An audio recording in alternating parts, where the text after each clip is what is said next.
The Lord spoke to Moses in the tent of meeting in the desert of Sinai on the first day of the second month of the second year after the Israelites came out of Egypt. He said, "Take a census of the whole Israelite community by their clans and families, listing every man by name, one by one. You and Aaron are to count according to their divisions, all the men in Israel who are 20 years old or more and able to serve in the army. One man from each tribe, each of them the head of his family, is to help you. These are the names of the men who are to assist you. From Reuben, Eliezer, son of Shadur. From Simeon, Shalumiel, son of Zurishaddai. From Judah, Nashon, son of Aminadab. From Issachar, Nathanael, son of Zuar. From Zebulun, Eliab, son of Helon. From the sons of Joseph, from Ephraim, Elishama, son of Ammihud. From Manasseh, Gamaliel, son of Pedazur. From Benjamin, Abidan, son of Gideoni. From Dan, Ahiezer, son of Ammishaddai. From Asher, Pagiel, son of Okran. From Gad, Eliasaph, son of Duel. From Naphtali, Ahira, son of Enan. These were the men appointed from the community, the leaders of their ancestral tribes. They were the heads of the clans of Israel. Moses and Aaron took these men whose names had been specified, and they called the whole community together on the first day of the second month. The people registered their ancestry by their clans and families, and the men 20 years old or more were listed by name, one by one, as the Lord commanded Moses. And so he counted them in the desert of Sinai. From the descendants of Reuben, the firstborn son of Israel, all the men 20 years old or more who were able to serve in the army were listed by name, one by one, according to the records of their clans and families. The number from the tribe of Reuben was 46,500. From the descendants of Simeon, all the men 20 years old or more who were able to serve in the army were counted and listed by name, one by one, according to the records of their clans and families.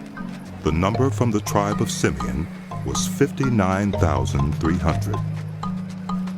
From the descendants of Gad, all the men 20 years old or more who were able to serve in the army were listed by name, according to the records of their clans and families.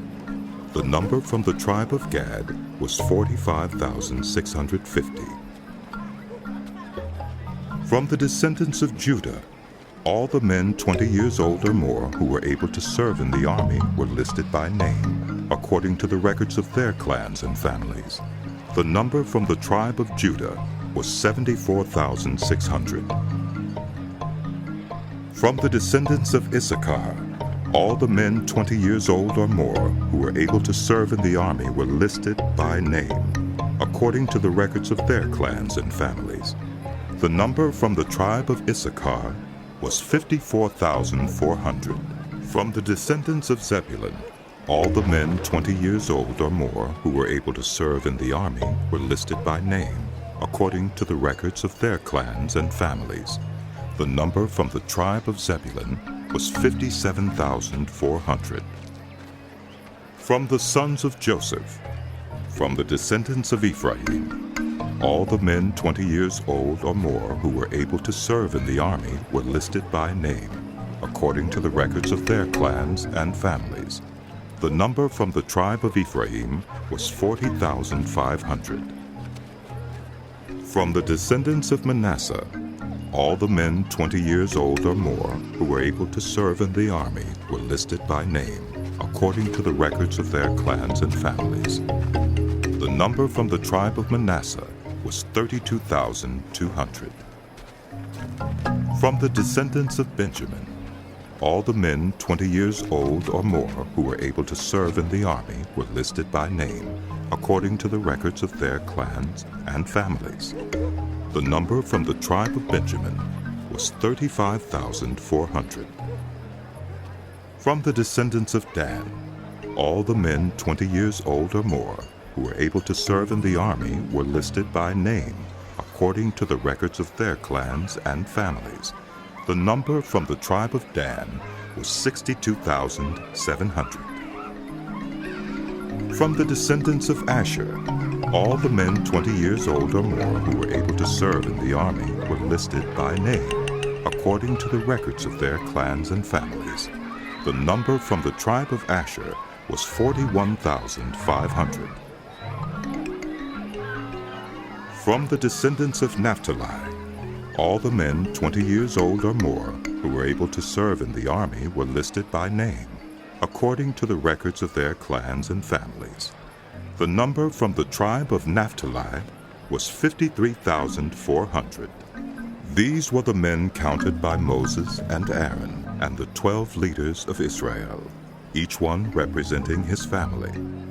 All the Israelites 20 years old or more who were able to serve in Israel's army were counted according to their families. The total number was 603,550. The ancestral tribe of the Levites, however, was not counted along with the others. The Lord had said to Moses, "You must not count the tribe of Levi, or include them in the census of the other Israelites. Instead, appoint the Levites to be in charge of the tabernacle of the covenant law, over all its furnishings and everything belonging to it. They are to carry the tabernacle and all its furnishings. They are to take care of it and encamp around it. Whenever the tabernacle is to move, the Levites are to take it down. And whenever the tabernacle is to be set up, the Levites shall do it. Anyone else who approaches it is to be put to death. The Israelites are to set up their tents by divisions, each of them in their own camp under their standard. The Levites, however, are to set up their tents around the tabernacle of the covenant law, so that my wrath will not fall on the Israelite community. The Levites are to be responsible for the care of the tabernacle of the covenant law." The Israelites did all this just as the Lord commanded Moses. The Lord said to Moses and Aaron, "The Israelites are to camp around the tent of meeting, some distance from it, each of them under their standard and holding the banners of their family. On the east, toward the sunrise, the divisions of the camp of Judah are to encamp under their standard. The leader of the people of Judah is Nashon, son of Aminadab. His division numbers 74,600. The tribe of Issachar will camp next to them. The leader of the people of Issachar is Nathanael, son of Zur.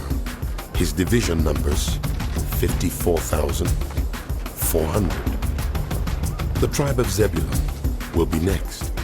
The leader of the people of Zebulun is Eliab, son of Helon. His division numbers 57,400. All the men assigned to the camp of Judah, according to their divisions, number 186,400. They will set out first. On the south will be the divisions of the camp of Reuben, under their standard. The leader of the people of Reuben is Elizur, son of Shadir. His division numbers 46,500. The tribe of Simeon will camp next to them. The leader of the people of Simeon is Shelumiel, son of Zurishaddai. His division numbers 59,300. The tribe of Gad will be next. The leader of the people of Gad is Eliasaph, son of Deuel. His division numbers 45,650. All the men assigned to the camp of Reuben, according to their divisions, number 151,450. They will set out second. Then the tent of meeting and the camp of the Levites will set out in the middle of the camps. They will set out in the same order as they encamp, each in their own place under their standard. On the west will be the divisions of the camp of Ephraim, under their standard. The leader of the people of Ephraim is Elishama, son of Ammihud. His division numbers 40,500. The tribe of Manasseh will be next to them. The leader of the people of Manasseh is Gamaliel, son of Pedazur. His division numbers 32,200. The tribe of Benjamin will be next. The leader of the people of Benjamin is Abidan, son of Gideoni. His division numbers 35,400. All the men assigned to the camp of Ephraim, according to their divisions, number 108,100. They will set out third. On the north will be the divisions of the camp of Dan under their standard. The leader of the people of Dan is Ahiezer, son of Ammishaddai. His division numbers 62,700. The tribe of Asher will camp next to them. The leader of the people of Asher is Pagiel, son of Okran. His division numbers 41,500. The tribe of Naphtali will be next. The leader of the people of Naphtali is Ahira, son of Enan. His division numbers 53,400. All the men assigned to the camp of Dan number 157,600. They will set out last under their standards. These are the Israelites, counted according to their families.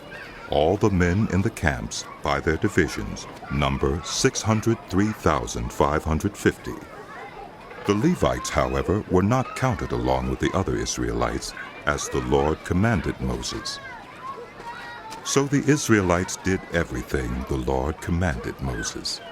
That is the way they encamped under their standards, and that is the way they set out, each of them with their clan and family.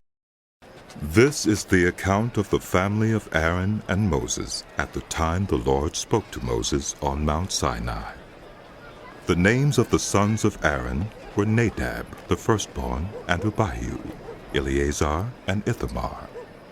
Those were the names of Aaron's sons, the anointed priests, who were ordained to serve as priests. Nadab and Abihu, however, died before the Lord when they made an offering with unauthorized fire before him in the desert of Sinai. They had no sons, so Eleazar and Ithamar served as priests during the lifetime of their father Aaron. The Lord said to Moses, "Bring the tribe of Levi and present them to Aaron the priest to assist him. They are to perform duties for him and for the whole community at the tent of meeting by doing the work of the tabernacle. They are to take care of all the furnishings of the tent of meeting, fulfilling the obligations of the Israelites by doing the work of the tabernacle. Give the Levites to Aaron and his sons. They are the Israelites who are to be given wholly to him. Appoint Aaron and his sons to serve as priests. Anyone else who approaches the sanctuary is to be put to death." The Lord also said to Moses, "I have taken the Levites from among the Israelites in place of the first male offspring of every Israelite woman. The Levites are mine, for all the firstborn are mine. When I struck down all the firstborn in Egypt, I set apart for myself every firstborn in Israel, whether human or animal. They are to be mine. I am the Lord." The Lord said to Moses in the desert of Sinai, "Count the Levites by their families and clans. Count every male, a month old or more." So Moses counted them, as he was commanded by the word of the Lord. These were the names of the sons of Levi: Gershon, Kohath, and Merari. These were the names of the Gershonite clans: Libni, and Shimei. The Kohathite clans, Amram, Ishar, Hebron, and Uzziel. The Merarite clans, Malai and Mushai.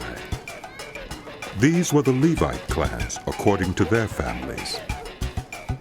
To Gershon belonged the clans of the Libnites and Shimeites. These were the Gershonite clans. The number of all the males a month old or more who were counted was 7,500.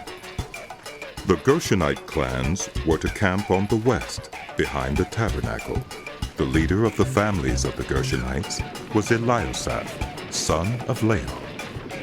At the tent of meeting, the Gershonites were responsible for the care of the tabernacle and tent, its coverings, the curtain at the entrance to the tent of meeting, the curtains of the courtyard, the curtain at the entrance to the courtyard surrounding the tabernacle and altar, and the ropes, and everything related to their use.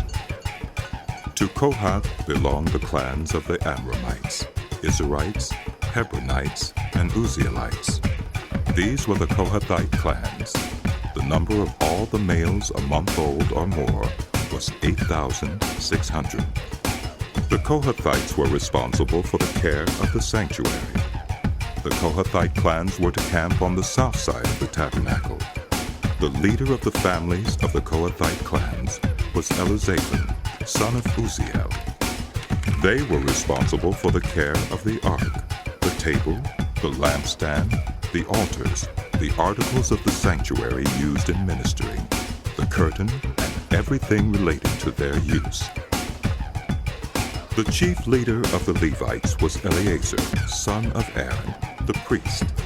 He was appointed over those who were responsible for the care of the sanctuary. To Merari belonged the clans of the Malites and the Mushites. These were the Merarite clans. The number of all the males a month old or more who were counted was 6,200. The leader of the families of the Merarite clans was Zuriel, son of Abuel. They were to camp on the north side of the tabernacle. The Merarites were appointed to take care of the frames of the tabernacle, its crossbars, posts, bases, all its equipment, and everything related to their use, as well as the posts of the surrounding courtyard with their bases, tent pegs, and ropes. Moses and Aaron and his sons were to camp to the east of the tabernacle toward the sunrise, in front of the tent of meeting. They were responsible for the care of the sanctuary on behalf of the Israelites. Anyone else who approached the sanctuary was to be put to death.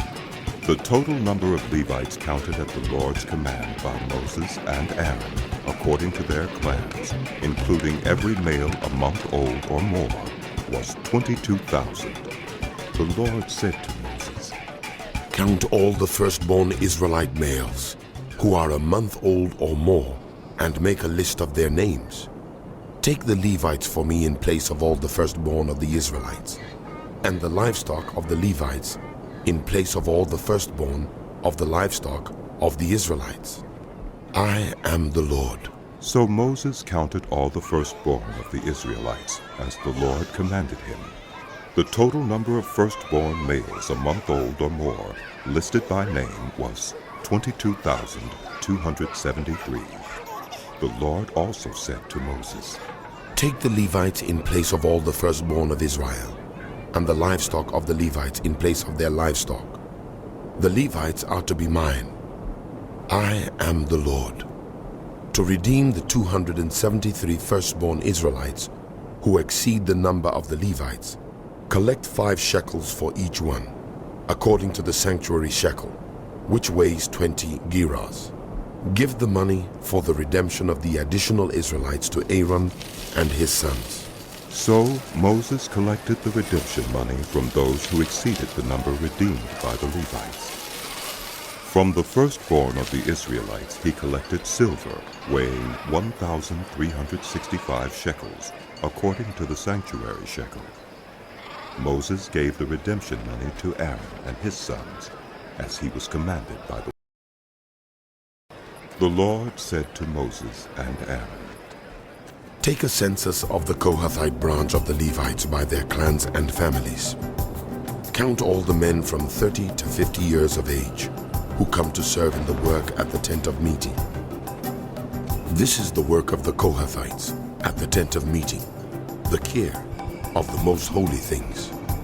When the camp is to move, Aaron and his sons are to go in and take down the shielding curtain and put it over the Ark of the Covenant law.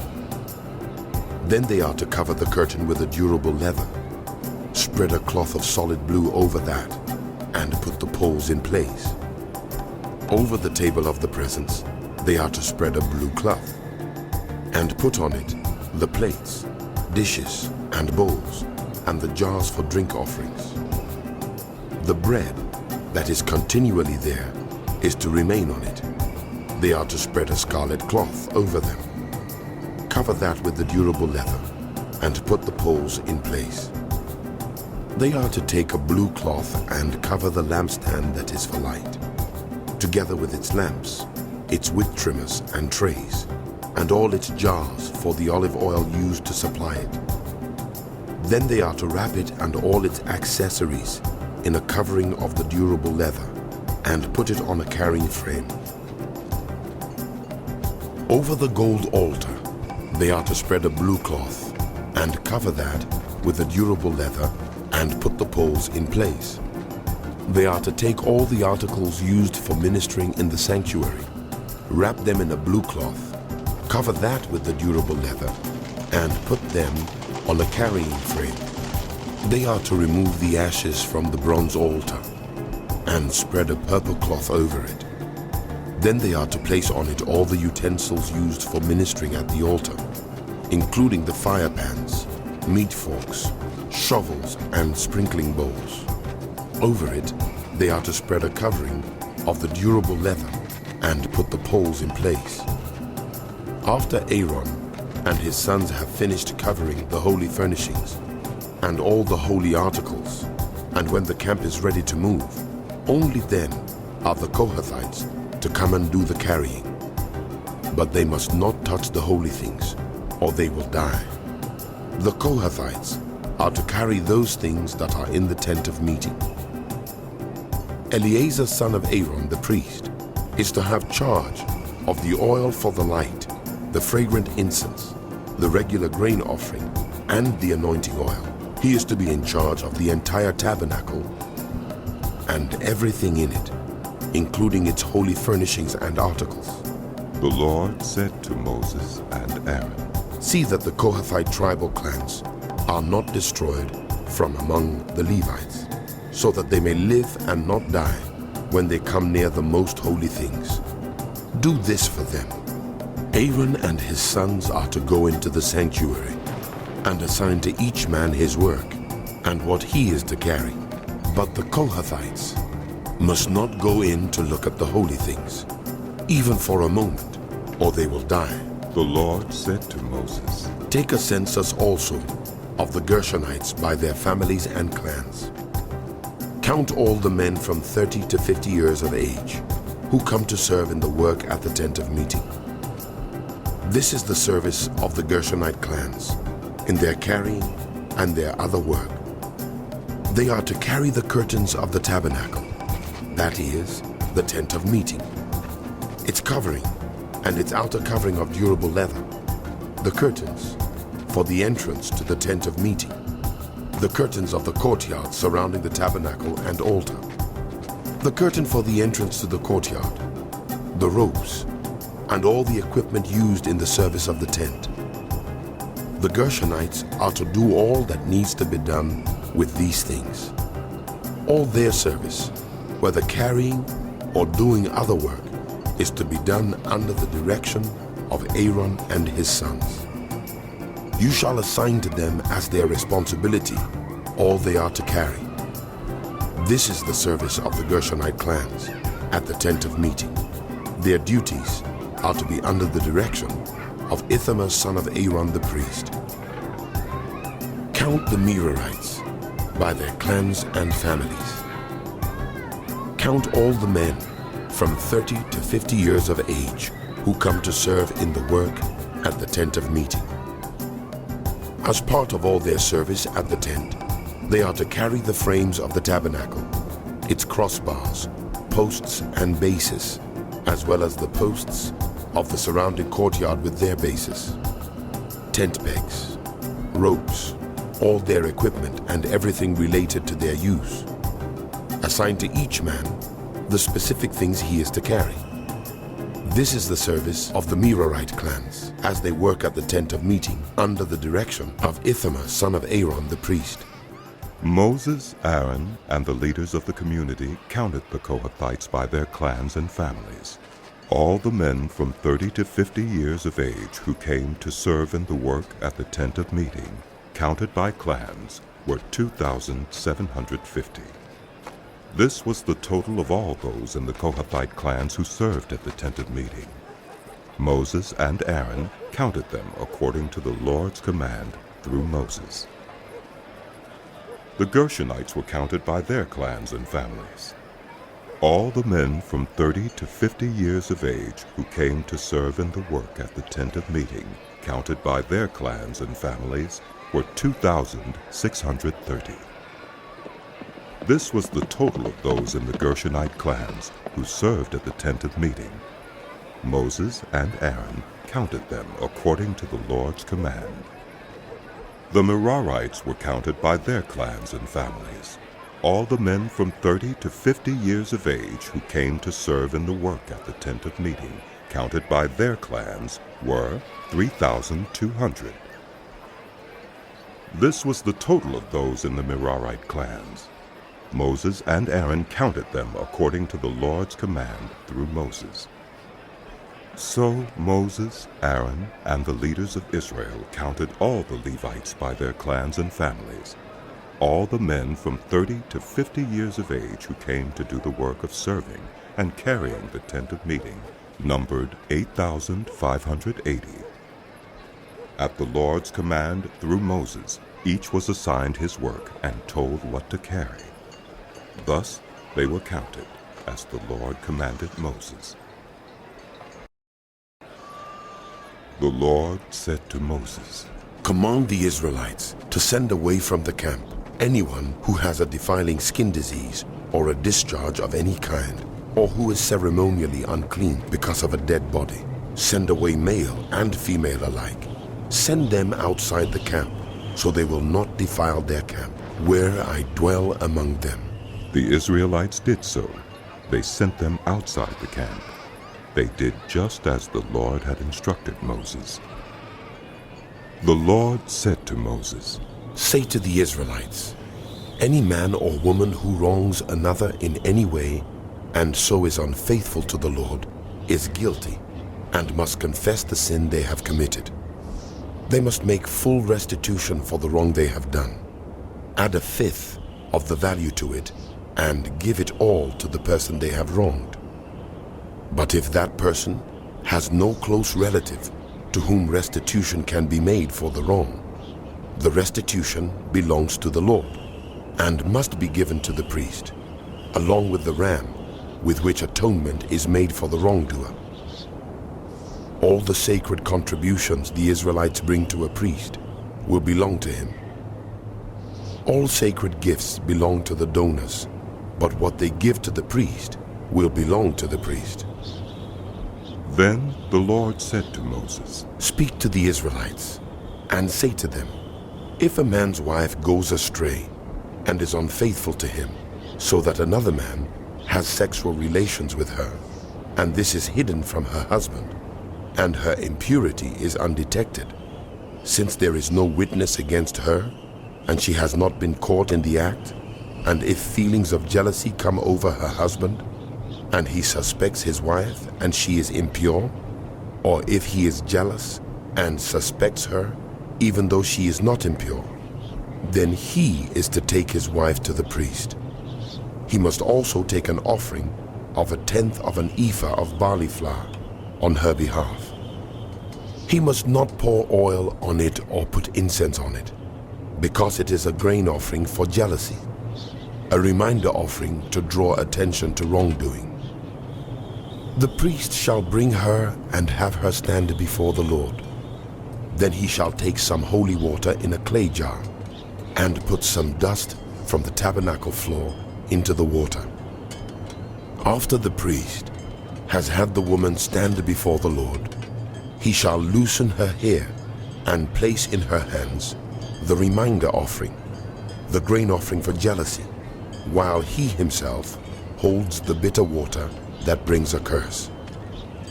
Then the priest shall put the woman under oath and say to her, If no other man has had sexual relations with you, and you have not gone astray and become impure while married to your husband, may this bitter water that brings a curse not harm you. But if you have gone astray while married to your husband, and you have made yourself impure by having sexual relations with a man other than your husband, here the priest is to put the woman under this curse. May the Lord cause you to become a curse among your people, when he makes your womb miscarry and your abdomen swell. May this water that brings a curse enter your body, so that your abdomen swells or your womb miscarries. Then the woman is to say, Amen. So be it. The priest is to write these curses on a scroll, and then wash them off into the bitter water. He shall make the woman drink the bitter water that brings a curse. And this water that brings a curse and causes bitter suffering will enter her. The priest is to take from her hands the grain offering for jealousy, wave it before the Lord, and bring it to the altar. The priest is then to take a handful of the grain offering as a memorial offering and burn it on the altar. After that, he is to have the woman drink the water. If she has made herself impure and been unfaithful to her husband, this will be the result. When she is made to drink the water that brings a curse and causes bitter suffering, it will enter her, her abdomen will swell, and her womb will miscarry, and she will become a curse. If, however, the woman has not made herself impure, but is clean, she will be cleared of guilt and will be able to have children. This, then, is the law of jealousy. When a woman goes astray and makes herself impure while married to her husband, or when feelings of jealousy come over a man because he suspects his wife, the priest is to have her stand before the Lord and is to apply this entire law to her. The husband will be innocent of any wrongdoing, but the woman. The Lord said to Moses, Speak to the Israelites and say to them, if a man or woman wants to make a special vow, a vow of dedication to the Lord as a Nazirite, they must abstain from wine and other fermented drink, and must not drink vinegar made from wine or other fermented drink. They must not drink grape juice or eat grapes or raisins. As long as they remain under their Nazirite vow, they must not eat anything that comes from the grapevine, not even the seeds or skins. During the entire period of the Nazirite's vow, no razor may be used on their head. They must be holy until the period of their dedication to the Lord is over. They must let their hair grow long. Throughout the period of their dedication to the Lord, the Nazirite must not go near a dead body. Even if their own father or mother or brother or sister dies, they must not make themselves ceremonially unclean on account of them, because the symbol of their dedication to God is on their head. Throughout the period of their dedication, they are consecrated to the Lord. If someone dies suddenly in the Nazirite's presence, thus defiling the hair that symbolizes their dedication, they must shave their head on the 7th day, the day of their cleansing. Then on the 8th day, they must bring 2 doves or 2 young pigeons to the priest at the entrance to the tent of meeting. The priest is to offer one as a sin offering and the other as a burnt offering to make atonement for the Nazirite because they sinned by being in the presence of the dead body. That same day, they are to consecrate their head again. They must rededicate themselves to the Lord for the same period of dedication, and must bring a year-old male lamb as a guilt offering. The previous days do not count, because they became defiled during their period of dedication. Now, this is the law for the Nazirite when the period of their dedication is over. The Nazirite is to be brought to the entrance to the tent of meeting. There, they are to present their offerings to the Lord, a year-old male lamb without defect for a burnt offering, a year-old ewe lamb without defect for a sin offering, a ram without defect for a fellowship offering, together with their grain offerings and drink offerings, and a basket of bread made with the finest flour and without yeast, thick loaves with olive oil mixed in, and thin loaves brushed with olive oil. The priest is to present the Nazirite before the Lord and make the sin offering and the burnt offering. He is to present the basket of unleavened bread and is to sacrifice the ram as a fellowship offering to the Lord, together with its grain offering and drink offering. Then, at the entrance to the tent of meeting, the Nazirite must shave off the hair that symbolizes their dedication. They are to take the hair and put it in the fire that is under the sacrifice of the fellowship offering. After the Nazirite has shaved off the hair that symbolizes their dedication, the priest is to place in their hands a boiled shoulder of the ram, and one thick loaf and one thin loaf from the basket, both made without yeast. The priest shall then wave these before the Lord as a wave offering. They are holy and belong to the priest, together with the breast that was waved and the thigh that was presented. After that, the Nazirite may drink wine. This is the law of the Nazirite who vows offerings to the Lord in accordance with their dedication. In addition to whatever else they can afford, they must fulfill the vows they have made, according to the law of the Nazirite. The Lord said to Moses, "Tell Aaron and his sons, this is how you are to bless the Israelites. Say to them, the Lord bless you and keep you. The Lord make his face shine on you and be gracious to you. The Lord turn his face toward you and give you peace. So they will put my name on the Israelites, and I will bless them." When Moses finished setting up the tabernacle, he anointed and consecrated it and all its furnishings. He also anointed and consecrated the altar and all its utensils. Then the leaders of Israel, the heads of the families who were the tribal leaders in charge of those who were counted, made offerings. They brought as their gifts before the Lord 6 covered carts and 12 oxen, an ox from each leader, and a cart from every 2. These they presented before the tabernacle. The Lord said to Moses, "Accept these from them, that they may be used in the work at the tent of meeting. Give them to the Levites as each man's work requires." So Moses took the carts and oxen and gave them to the Levites. He gave 2 carts and 4 oxen to the Gershonites, as their work required, and he gave 4 carts and 8 oxen to the Merarites, as their work required. They were all under the direction of Ithamar, son of Aaron, the priest. But Moses did not give any to the Kohathites, because they were to carry on their shoulders the holy things, for which they were responsible. When the altar was anointed, the leaders brought their offerings for its dedication and presented them before the altar. For the Lord had said to Moses, "Each day, one leader is to bring his offering for the dedication of the altar." The one who brought his offering on the first day was Nahshon, son of Amminadab of the tribe of Judah. His offering was 1 silver plate weighing 130 shekels and 1 silver sprinkling bowl weighing 70 shekels, both according to the sanctuary shekel, each filled with the finest flour mixed with olive oil as a grain offering.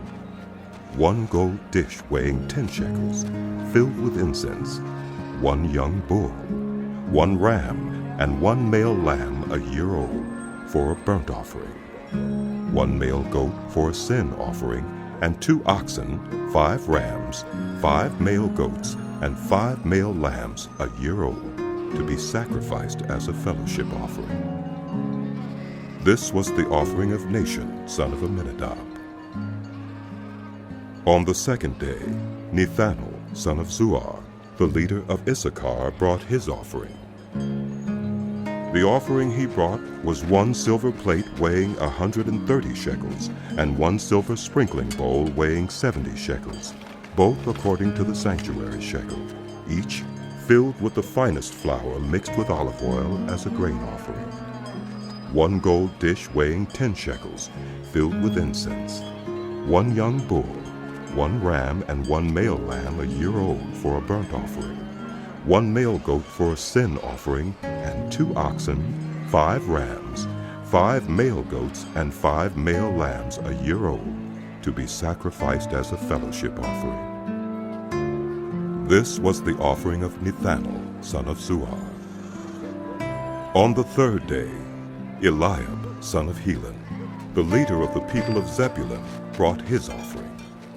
His offering was 1 silver plate weighing 130 shekels, and 1 silver sprinkling bowl weighing 70 shekels, both according to the sanctuary shekel, each filled with the finest flour mixed with olive oil as a grain offering. 1 gold dish weighing 10 shekels, filled with incense, 1 young bull, 1 ram, and 1 male lamb a year old for a burnt offering, 1 male goat for a sin offering, and 2 oxen, 5 rams, 5 male goats, and 5 male lambs a year old, to be sacrificed as a fellowship offering. This was the offering of Eliab, son of Helon. On the fourth day, Eliezer, son of Shedeur, the leader of the people of Reuben, brought his offering. His offering was 1 silver plate weighing 130 shekels, and 1 silver sprinkling bowl weighing 70 shekels, both according to the sanctuary shekel, each filled with the finest flour mixed with olive oil as a grain offering. 1 gold dish weighing 10 shekels, filled with incense, 1 young bull, 1 ram, and 1 male lamb a year old for a burnt offering, 1 male goat for a sin offering, and 2 oxen, 5 rams, 5 male goats, and 5 male lambs a year old, to be sacrificed as a fellowship offering. This was the offering of Eliezer, son of Shedeur. On the fifth day, Shelumiel, son of Zurishaddai, the leader of the people of Simeon, brought his offering. His offering was 1 silver plate weighing 130 shekels, and 1 silver sprinkling bowl weighing 70 shekels, both according to the sanctuary shekel, each filled with the finest flour mixed with olive oil as a grain offering. 1 gold dish weighing 10 shekels, filled with incense, 1 young bull, 1 ram, and 1 male lamb a year old for a burnt offering, 1 male goat for a sin offering, and 2 oxen, 5 rams, 5 male goats, and 5 male lambs a year old, to be sacrificed as a fellowship offering. This was the offering of Shelumiel, son of Zurishaddai. On the sixth day, Eliasaph, son of Deuel, the leader of the people of Gad, brought his offering. His offering was 1 silver plate weighing 130 shekels, and 1 silver sprinkling bowl weighing 70 shekels, both according to the sanctuary shekel, each filled with the finest flour mixed with olive oil as a grain offering. 1 gold dish weighing 10 shekels, filled with incense, 1 young bull, 1 ram, and 1 male lamb a year old for a burnt offering, 1 male goat for a sin offering, and 2 oxen, 5 rams, 5 male goats, and 5 male lambs a year old, to be sacrificed as a fellowship offering. This was the offering of Eliasaph. son of Duel. On the 7th day, Elishama, son of Ammihud, the leader of the people of Ephraim, brought his offering. His offering was 1 silver plate weighing 130 shekels, and 1 silver sprinkling bowl weighing 70 shekels, both according to the sanctuary shekel, each filled with the finest flour mixed with olive oil as a grain offering. 1 gold dish weighing 10 shekels, filled with incense, 1 young bull, 1 ram, and 1 male lamb a year old for a burnt offering, 1 male goat for a sin offering, and 2 oxen, 5 rams, 5 male goats, and 5 male lambs a year old to be sacrificed as a fellowship offering. This was the offering of Elishama, son of Ammihud. On the 8th day, Gamaliel, son of Pedazur, the leader of the people of Manasseh, brought his offering. His offering was 1 silver plate weighing 130 shekels, and 1 silver sprinkling bowl weighing 70 shekels, both according to the sanctuary shekel, each filled with the finest flour mixed with olive oil as a grain offering. 1 gold dish weighing 10 shekels, filled with incense, 1 young bull, 1 ram, and 1 male lamb a year old for a burnt offering, 1 male goat for a sin offering, and 2 oxen, 5 rams, 5 male goats, and 5 male lambs a year old to be sacrificed as a fellowship offering. This was the offering of Gamaliel, son of Pedazur. On the 9th day, Abidan, son of Gideoni, the leader of the people of Benjamin, brought his offering. His offering was 1 silver plate weighing 130 shekels, and 1 silver sprinkling bowl weighing 70 shekels, both according to the sanctuary shekel, each filled with the finest flour mixed with olive oil as a grain offering. 1 gold dish weighing 10 shekels, filled with incense, 1 young bull, 1 ram, and 1 male lamb a year old for a burnt offering, 1 male goat for a sin offering, and 2 oxen, 5 rams, 5 male goats, and 5 male lambs a year old to be sacrificed as a fellowship offering. This was the offering of Abidan, son of Gideoni. On the 10th day, Ahiezer, son of Ammishaddai, the leader of the people of Dan, brought his offering. His offering was 1 silver plate weighing 130 shekels, and 1 silver sprinkling bowl weighing 70 shekels, both according to the sanctuary shekel, each filled with the finest flour mixed with olive oil as a grain offering. 1 gold dish weighing 10 shekels, filled with incense, 1 young bull, 1 ram, and 1 male lamb a year old for a burnt offering, 1 male goat for a sin offering, and 2 oxen, 5 rams, 5 male goats, and 5 male lambs a year old to be sacrificed as a fellowship offering. This was the offering of Ahiezer, son of Ammishaddai. On the 11th day, Pagiel, son of Ochran, the leader of the people of Asher, brought his offering. His offering was 1 silver plate weighing 130 shekels, and 1 silver sprinkling bowl weighing 70 shekels, both according to the sanctuary shekel, each filled with the finest flour mixed with olive oil as a grain offering.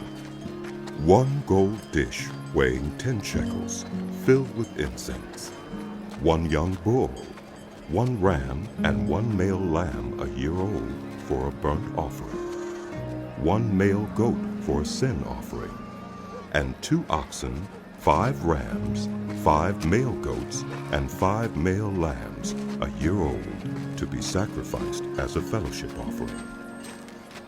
This was the offering of Pagiel, son of Ochran.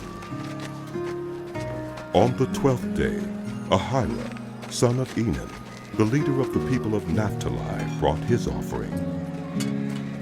His offering was 1 silver plate weighing 130 shekels, and 1 silver sprinkling bowl weighing 70 shekels, both according to the sanctuary shekel, each filled with the finest flour mixed with olive oil as a grain offering.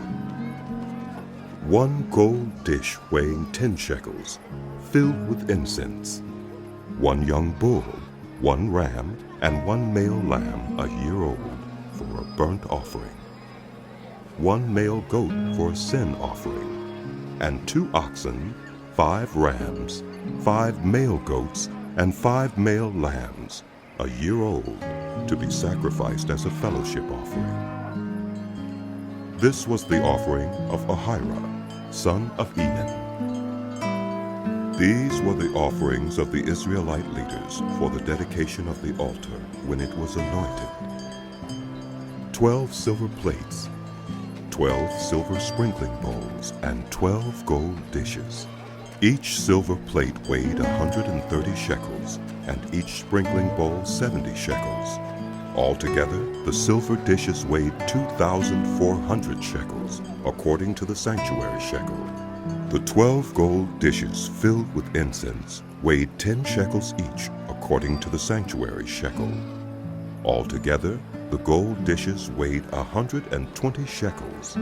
The total number of animals for the burnt offering came to 12 young bulls, 12 rams, and 12 male lambs a year old, together with their grain offering. 12 male goats were used for the sin offering. The total number of animals for the sacrifice of the fellowship offering came to 24 oxen, 60 rams, 60 male goats, and 60 male lambs a year old. These were the offerings for the dedication of the altar after it was anointed. When Moses entered the tent of meeting to speak with the Lord, he heard the voice speaking to him from between the 2 cherubim above the atonement cover on the Ark of the Covenant law. In this way, the Lord said to Moses, "Speak to Aaron, and say to him, when you set up the lamps, see that all 7 light up the area in front of the lampstand." Aaron did so. He set up the lamps so that they faced forward on the lampstand, just as the Lord commanded Moses. This is how the lampstand was made. It was made of hammered gold from its base to its blossoms. The lampstand was made exactly like the pattern the Lord had shown Moses.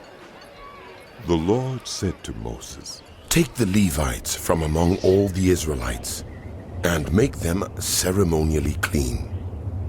To purify them, do this: sprinkle the water of cleansing on them. Then have them shave their whole bodies and wash their clothes, and so they will purify themselves. Have them take a young bull with its grain offering of the finest flour mixed with olive oil. Then you are to take a second young bull for a sin offering. Bring the Levites to the front of the tent of meeting and assemble the whole Israelite community.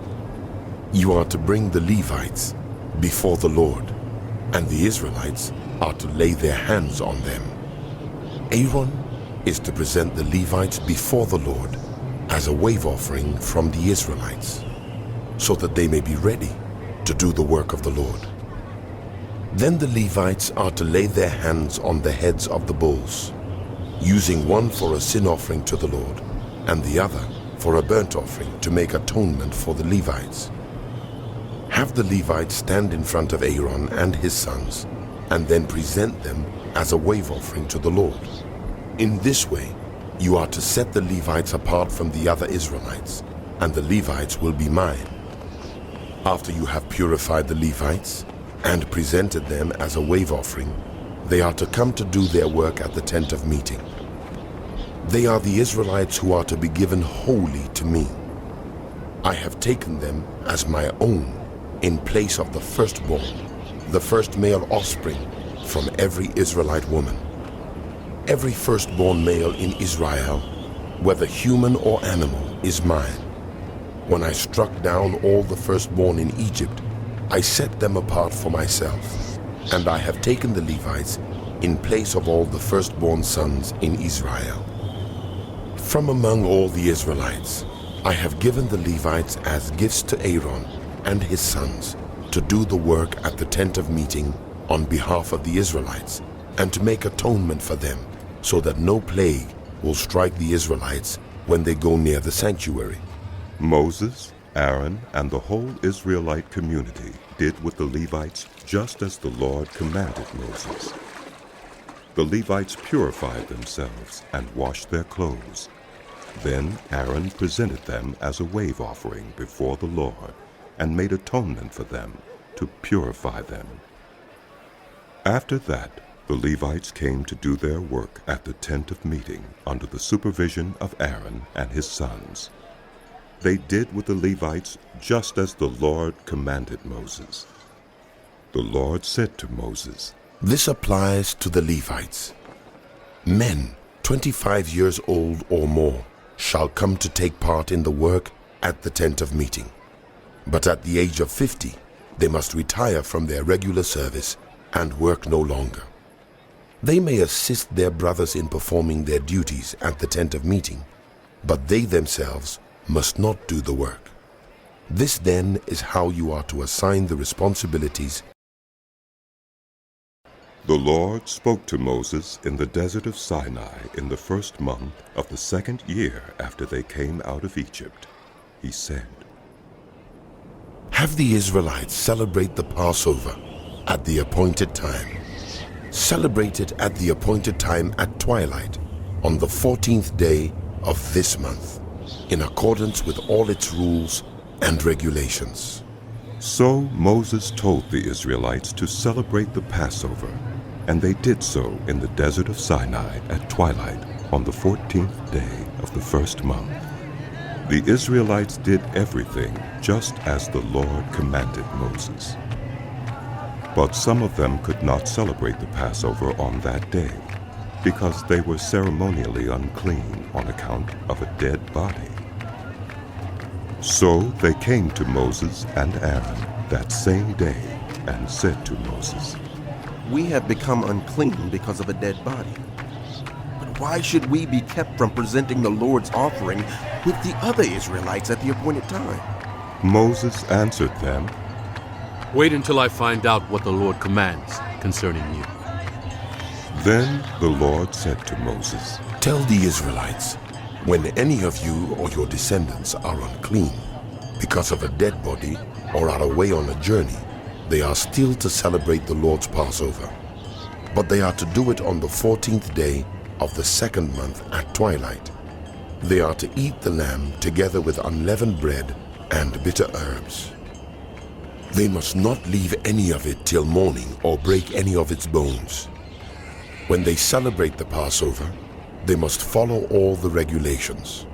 But if anyone who is ceremonially clean and not on a journey fails to celebrate the Passover, they must be cut off from their people for not presenting the Lord's offering at the appointed time. They will bear the consequences of their sin. A foreigner residing among you is also to celebrate the Lord's Passover in accordance with its rules and regulations. You must have the same regulations for both the foreigner and the native-born. On the day the tabernacle, the tent of the covenant law, was set up, the cloud covered it. From evening till morning, the cloud above the tabernacle looked like fire.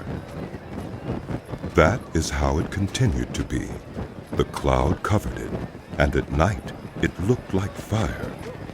Whenever the cloud lifted from above the tent, the Israelites set out. Wherever the cloud settled, the Israelites encamped. At the Lord's command, the Israelites set out, and at his command, they encamped. As long as the cloud stayed over the tabernacle, they remained in camp. When the cloud remained over the tabernacle a long time, the Israelites obeyed the Lord's order and did not set out. Sometimes the cloud was over the tabernacle only a few days. At the Lord's command, they would encamp. and then, at his command, they would set out. Sometimes the cloud stayed only from evening till morning, and when it lifted in the morning, they set out. Whether by day or by night, whenever the cloud lifted, they set out. Whether the cloud stayed over the tabernacle for 2 days, or a month, or a year, the Israelites would remain in camp and not set out. But when it lifted, they would set out. At the Lord's command they encamped, and at the Lord's command they set out. They obeyed the Lord's order in accordance with his command through Moses. The Lord said to Moses, "Make 2 trumpets of hammered silver, and use them for calling the community together, and for having the camps set out. When both are sounded, the whole community is to assemble before you at the entrance to the tent of meeting. If only one is sounded, the leaders, the heads of the clans of Israel, are to assemble before you. When a trumpet blast is sounded, the tribes camping on the east are to set out. At the sounding of a second blast, the camps on the south are to set out. The blast will be the signal for setting out. To gather the assembly, blow the trumpets, but not with the signal for setting out. The sons of Aaron, the priests, are to blow the trumpets. This is to be a lasting ordinance for you and the generations to come. When you go into battle in your own land against an enemy who is oppressing you, sound a blast on the trumpets. Then you will be remembered by the Lord your God and rescued from your enemies. Also, at your times of rejoicing, your appointed festivals and new moon feasts, you are to sound the trumpets over your burnt offerings and fellowship offerings, and they will be a memorial for you before your God. I am the Lord your God." On the 20th day of the 2nd month of the 2nd year, the cloud lifted from above the tabernacle of the covenant law. Then the Israelites set out from the desert of Sinai and traveled from place to place until the cloud came to rest in the desert of Paran.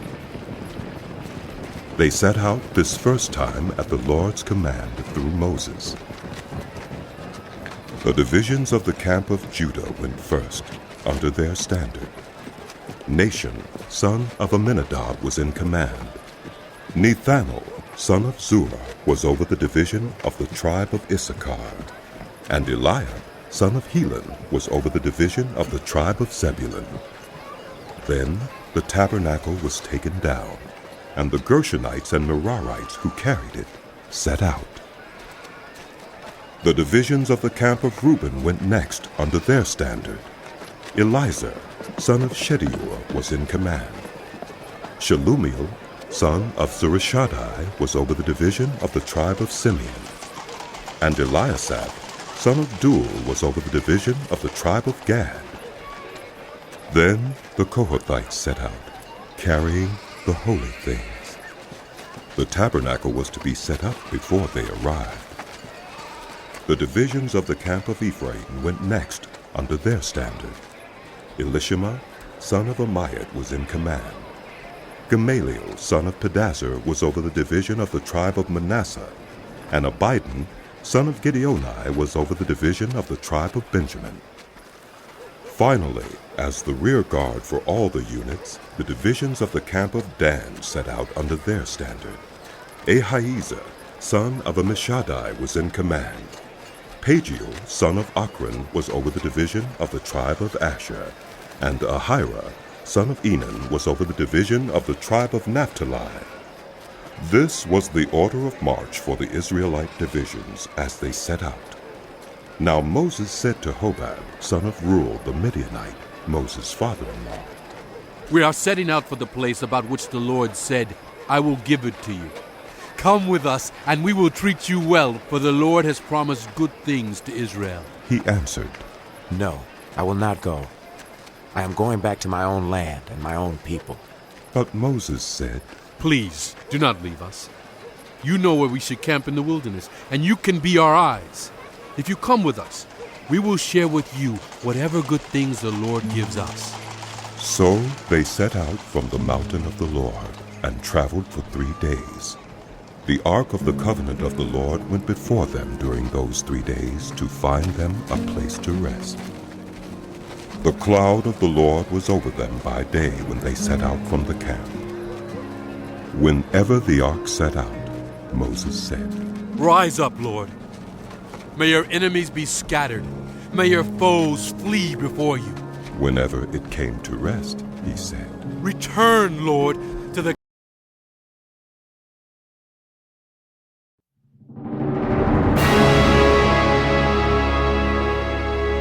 The book of Numbers continued. Now the people complained about their hardships in the hearing of the Lord, and when he heard them, his anger was aroused. Then fire from the Lord burned among them and consumed some of the outskirts of the camp. When the people cried out to Moses, he prayed to the Lord, and the fire died down. So that place was called Taberah, because fire from the Lord had burned among them. The rabble with them began to crave other food, and again the Israelites started wailing and said, "If only we had meat to eat. We remember the fish we ate in Egypt at no cost."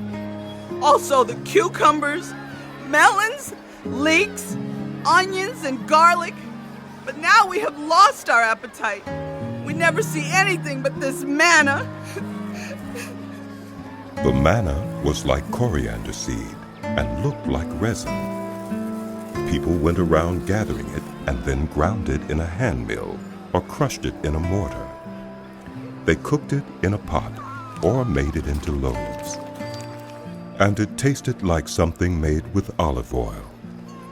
When the dew settled on the camp at night, the manna also came down.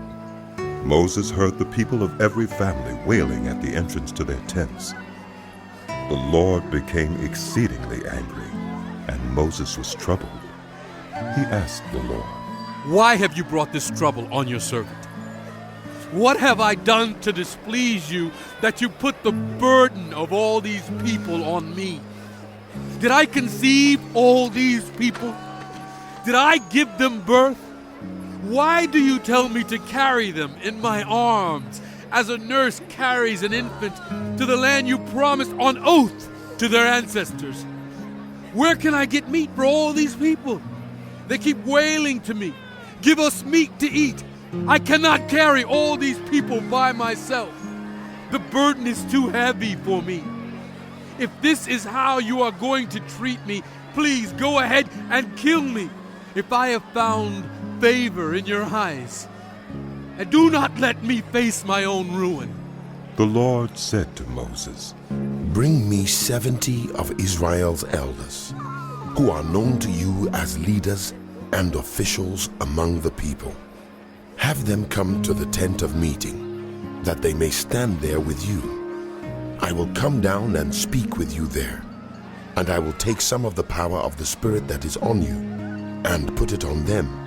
They will share the burden of the people with you, so that you will not have to carry it alone. Tell the people, consecrate yourselves in preparation for tomorrow, when you will eat meat. The Lord heard you when you wailed, "If only we had meat to eat. We were better off in Egypt." Now the Lord will give you meat, and you will eat it.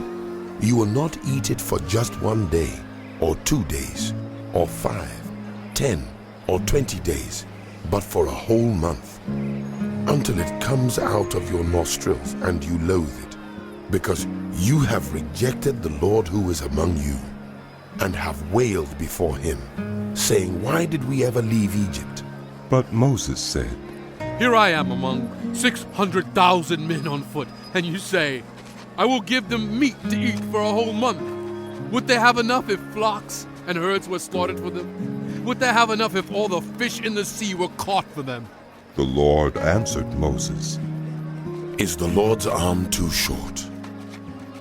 Now you will see whether or not what I say will come true for you. So Moses went out and told the people what the Lord had said. He brought together 70 of their elders and had them stand around the tent. Then the Lord came down in the cloud and spoke with him. And he took some of the power of the Spirit that was on him and put it on the 70 elders. When the Spirit rested on them, they prophesied, but did not do so again. However, 2 men whose names were Eldad and Medad had remained in the camp. They were listed among the elders, but did not go out to the tent. Yet the Spirit also rested on them, and they prophesied in the camp. A young man ran and told Moses. Eldad and Medad are prophesying in the camp. Joshua, son of Nun, who had been Moses' aide since youth, spoke up and said, Moses, my lord, stop them. But Moses replied, Are you jealous for my sake? I wish that all the Lord's people were prophets, and that the Lord would put his Spirit on them. Then Moses and the elders of Israel returned to the camp. Now a wind went out from the Lord and drove quail in from the sea. It scattered them up to 2 cubits deep all around the camp, as far as a day's walk in any direction. All that day and night, and all the next day, the people went out and gathered quail. No one gathered less than 10 homers. Then they spread them out all around the camp. But while the meat was still between their teeth, and before it could be consumed, the anger of the Lord burned against the people, and he struck them with a severe plague. Therefore the place was named Kibroth-Hattaavah, because there they buried the people who had craved other food. From Kibroth-Hattaavah,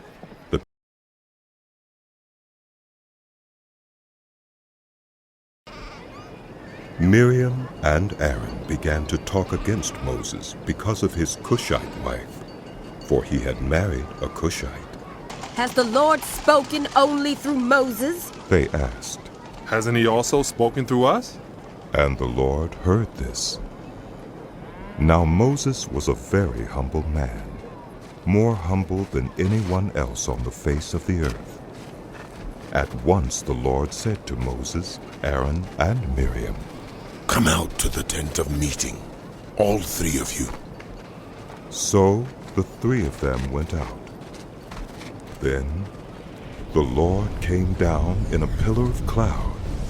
He stood at the entrance to the tent and summoned Aaron and Miriam.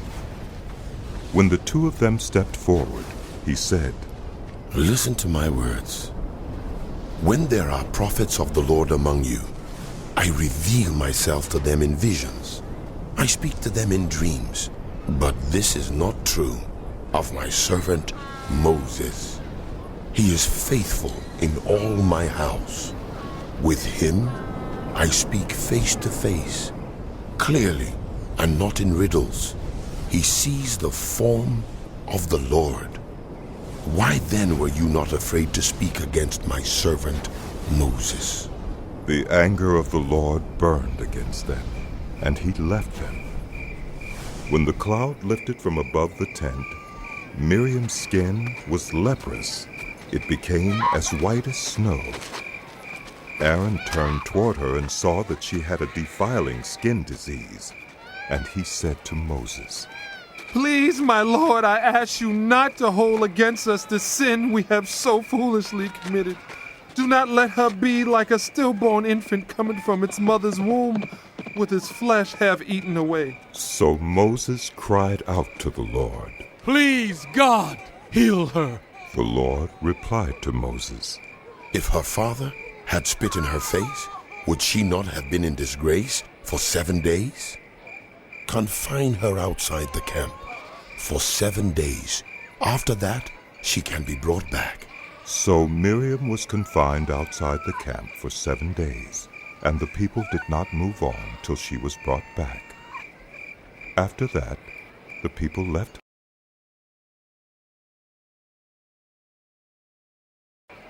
The Lord said to Moses, Send some men to explore the land of Canaan which I am giving to the Israelites. From each ancestral tribe, send one of its leaders. So, at the Lord's command, Moses sent them out from the desert of Paran. All of them were leaders of the Israelites. These are their names. From the tribe of Reuben, Shammua, son of Zachar. From the tribe of Simeon, Shaphat, son of Hori. From the tribe of Judah, Caleb, son of Jephunneh. From the tribe of Issachar, Igal, son of Joseph. From the tribe of Ephraim, Hoshea, son of Nun. From the tribe of Benjamin, Paltai, son of Raphu. From the tribe of Zebulun, Gadiel, son of Sodai. From the tribe of Manasseh, a tribe of Joseph, Gadai, son of Susai. From the tribe of Dan, Amiel, son of Gemalli. From the tribe of Asher, Sether, son of Michael. From the tribe of Naphtali, Nabai, son of Vaphsai. From the tribe of Gad, Guel, son of Machai. These are the names of the men Moses sent to explore the land. Moses gave Hoshea, son of Nun, the name Joshua. When Moses sent them to explore Canaan, he said, Go up through the Negev and on into the hill country. See what the land is like and whether the people who live there are strong or weak, few or many. What kind of land do they live in? Is it good or bad? What kind of towns do they live in? Are they unwalled or fortified? How is the soil? Is it fertile or poor? Are there trees in it or not? Do your best to bring back some of the fruit of the land. It was the season for the first ripe grapes.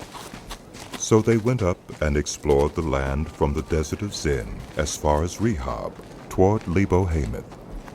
They went up through the Negev and came to Hebron, where Ahiman, Shishai, and Talmai, the descendants of Anak, lived. Hebron had been built 7 years before Zoan in Egypt.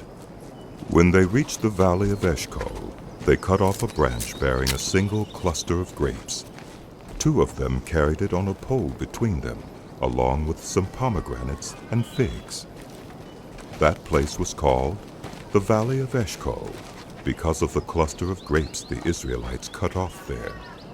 At the end of 40 days they returned from exploring the land. They came back to Moses and Aaron and the whole Israelite community at Kadesh in the desert of Paran. There they reported to them and to the whole assembly and showed them the fruit of the land. They gave Moses this account. We went into the land to which you sent us, and it does flow with milk and honey. Here is its fruit. But the people who live there are powerful, and the cities are fortified and very large. We even saw descendants of Anak there. The Amalekites live in the Negev. The Hittites, Jebusites, and Amorites live in the hill country. And the Canaanites live near the sea and along the Jordan. Then Caleb silenced the people before Moses and said, We should go up and take possession of the land, for we can certainly do it. But the men who had gone up with him said, We can't attack those people. They are stronger than we are. And they spread among the Israelites a bad report about the land they had explored. They said, The land we explored devours those living in it. All the people we saw there are of great size. We saw the Nephilim there. The descendants of Anak come from the Nephilim.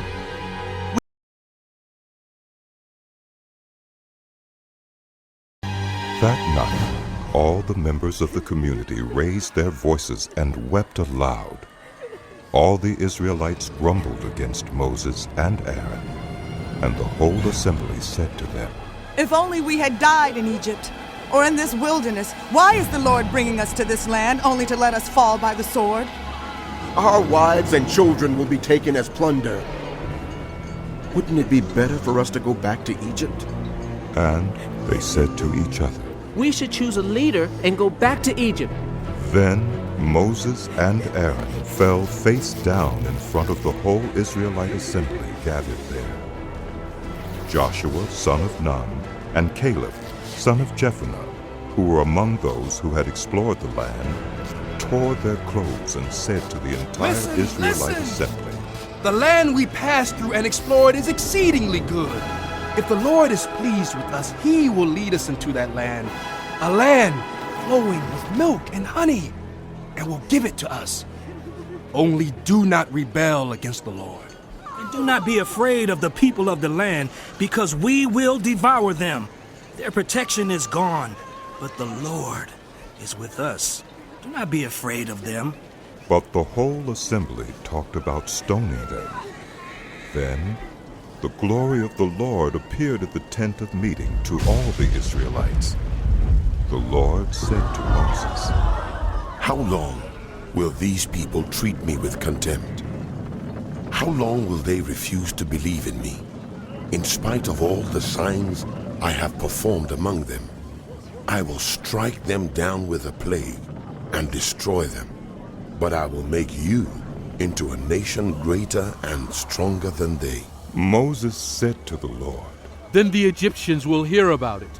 By your power you brought these people up from among them, and they will tell the inhabitants of this land about it.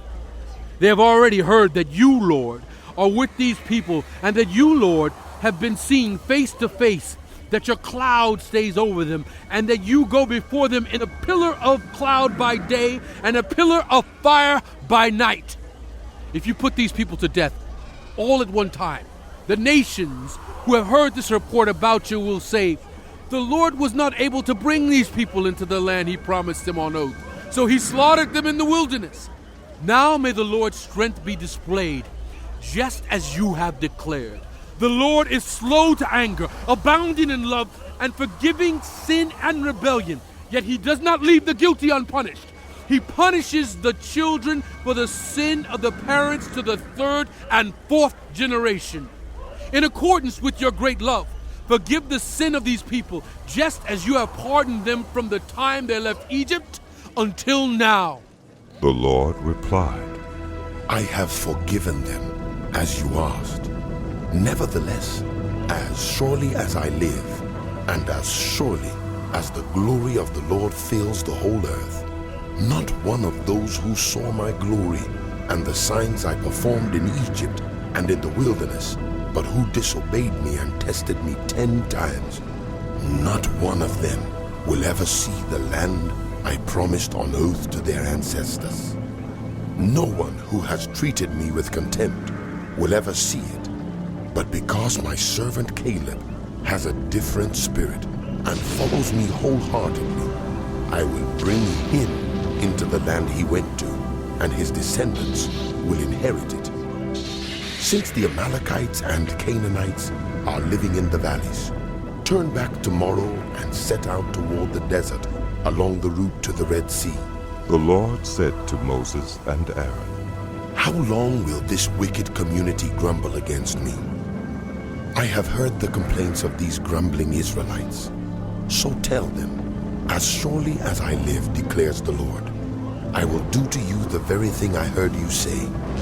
In this wilderness, your bodies will fall, every one of you 20 years old or more, who was counted in the census and who has grumbled against me. Not one of you will enter the land I swore with uplifted hand to make your home, except Caleb, son of Jephunneh, and Joshua, son of Nun. As for your children, that you said would be taken as plunder, I will bring them in to enjoy the land you have rejected. But you, your bodies will fall in this wilderness. Your children will be shepherds here for 40 years, suffering for your unfaithfulness until the last of your bodies lies in the wilderness. For 40 years, 1 year for each of the 40 days you explored the land, you will suffer for your sins and know what it is like to have me against you. I, the Lord, have spoken, and I will surely do these things to this whole wicked community which has banded together against me. They will meet their end in this wilderness." Here they will die. So the men Moses had sent to explore the land, who returned and made the whole community grumble against him by spreading a bad report about it. These men who were responsible for spreading the bad report about the land were struck down and died of a plague before the Lord. Of the men who went to explore the land, only Joshua, son of Nun, and Caleb, son of Jephunneh, survived. When Moses reported this to all the Israelites, they mourned bitterly. Early the next morning they set out for the highest point in the hill country, saying, "Now we are ready to go up to the land the Lord promised." Surely we have sinned. But Moses said, "Why are you disobeying the Lord's command? This will not succeed. Do not go up, because the Lord is not with you. You will be defeated by your enemies, for the Amalekites and Canaanites will face you there, because you have turned away from the Lord. He will not be with you, and you will fall by the sword." Nevertheless, in their presumption, they went up toward the highest point in the hill country, though neither Moses nor the ark of the Lord's covenant moved from the camp. Then the Amalekites and Canaanites who lived in that hill country came down and attacked them and beat them down all the way to Hormah.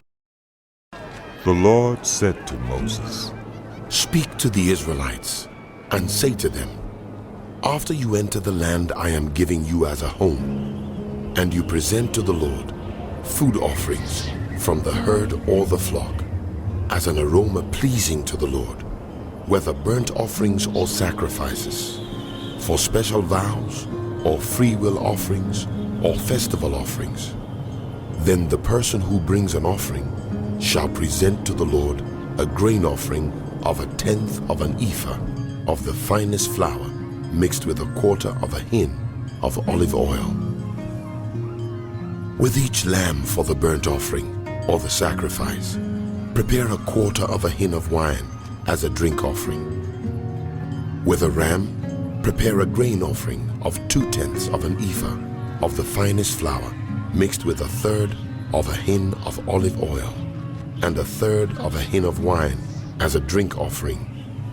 Offer it as an aroma pleasing to the Lord.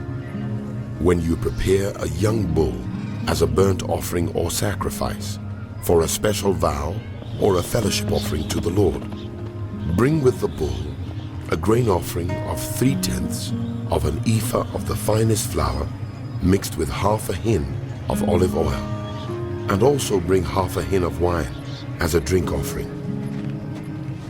This will be a food offering, an aroma pleasing to the Lord.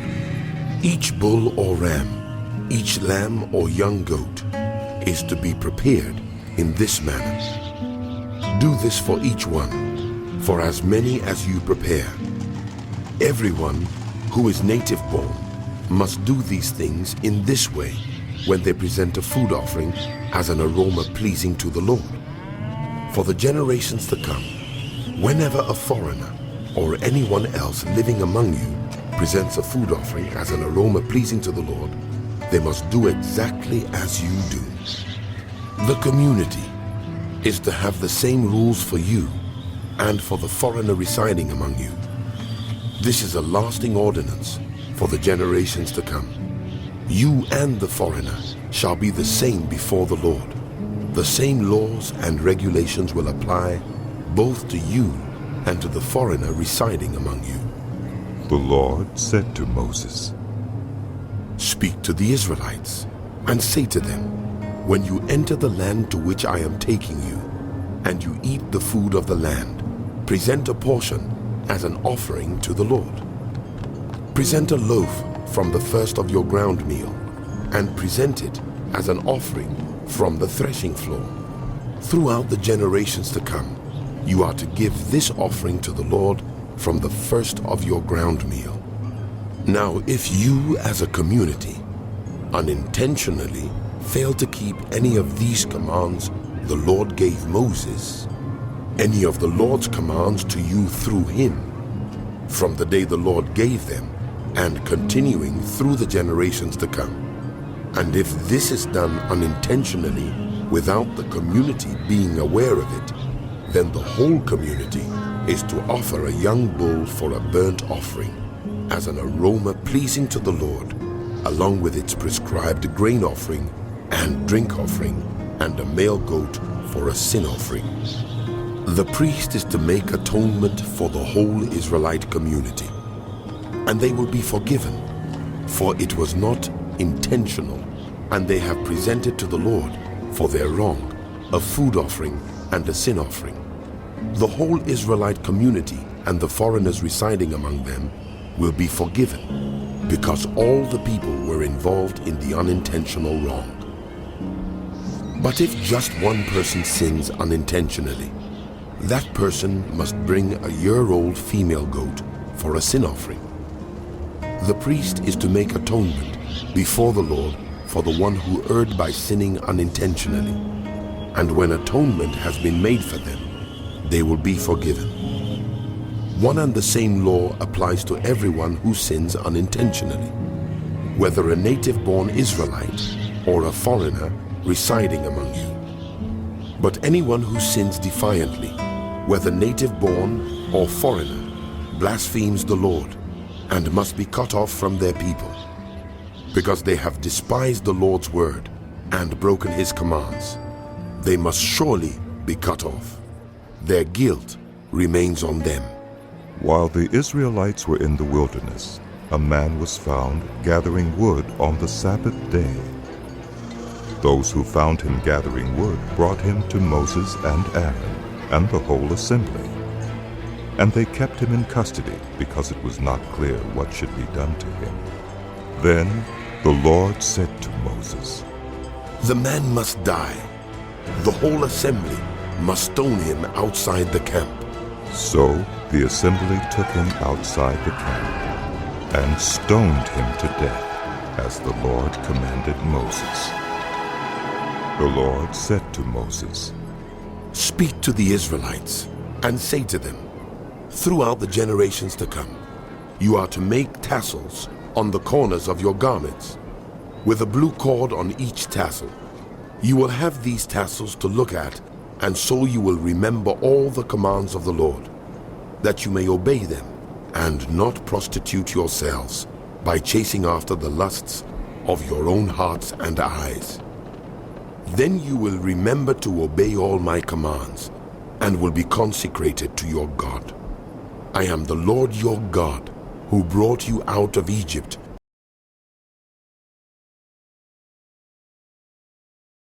Korah, son of Ishar, the son of Kohath, the son of Levi, and certain Reubenites, Dathan and Abiram, sons of Eliab, and On, son of Peleth, became insolent and rose up against Moses.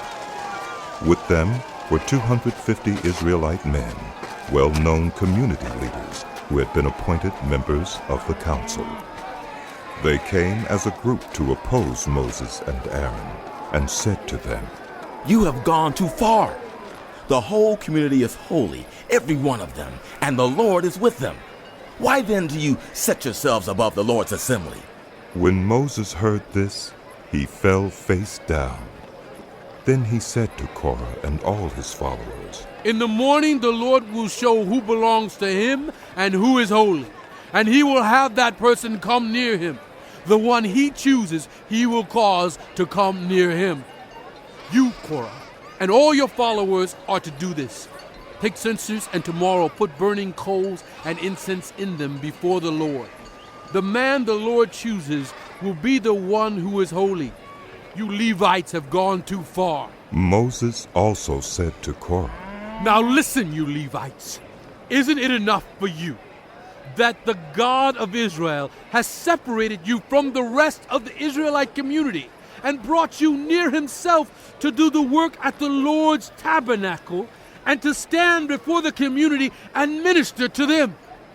He has brought you and all your fellow Levites near himself, but now you are trying to get the priesthood too.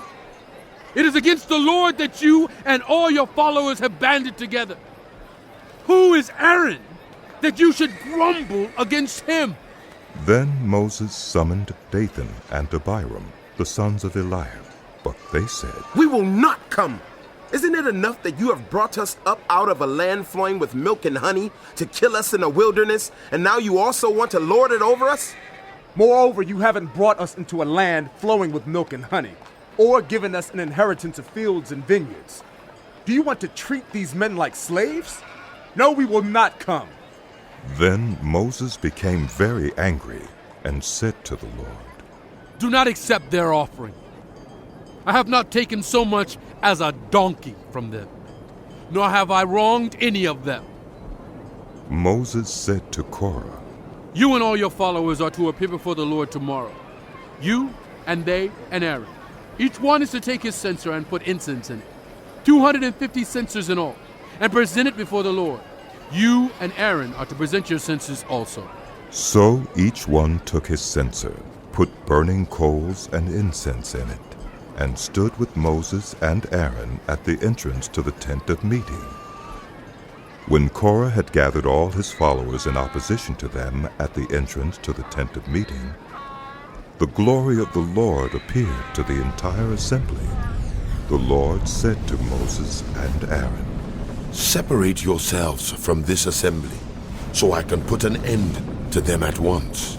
But Moses and Aaron fell face down and cried out, "Oh God, God of every human spirit, will you be angry with the entire assembly when only one man sins?"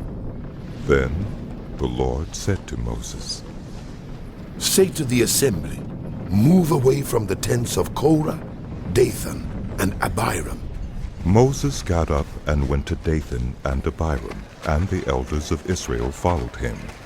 He warned the assembly, "Move back from the tents of these wicked men.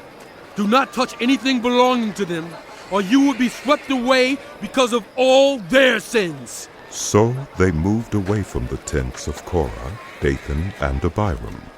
Dathan and Abiram had come out and were standing with their wives, children, and little ones at the entrances to their tents. Then Moses said, "This is how you will know that the Lord has sent me to do all these things, and that it was not my idea. If these men die a natural death and suffer the common fate of all human beings, then the Lord has not sent me. But if the Lord brings about something totally new, and the earth opens its mouth and swallows them with everything that belongs to them, and they go down alive into the realm of the dead, then you will know that these men have treated the Lord with contempt." As soon as he finished saying all this, the ground under them split apart, and the earth opened its mouth and swallowed them and their households, and all those associated with Korah, together with their possessions.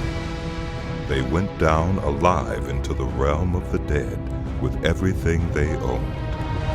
The earth closed over them, and they perished and were gone from the community.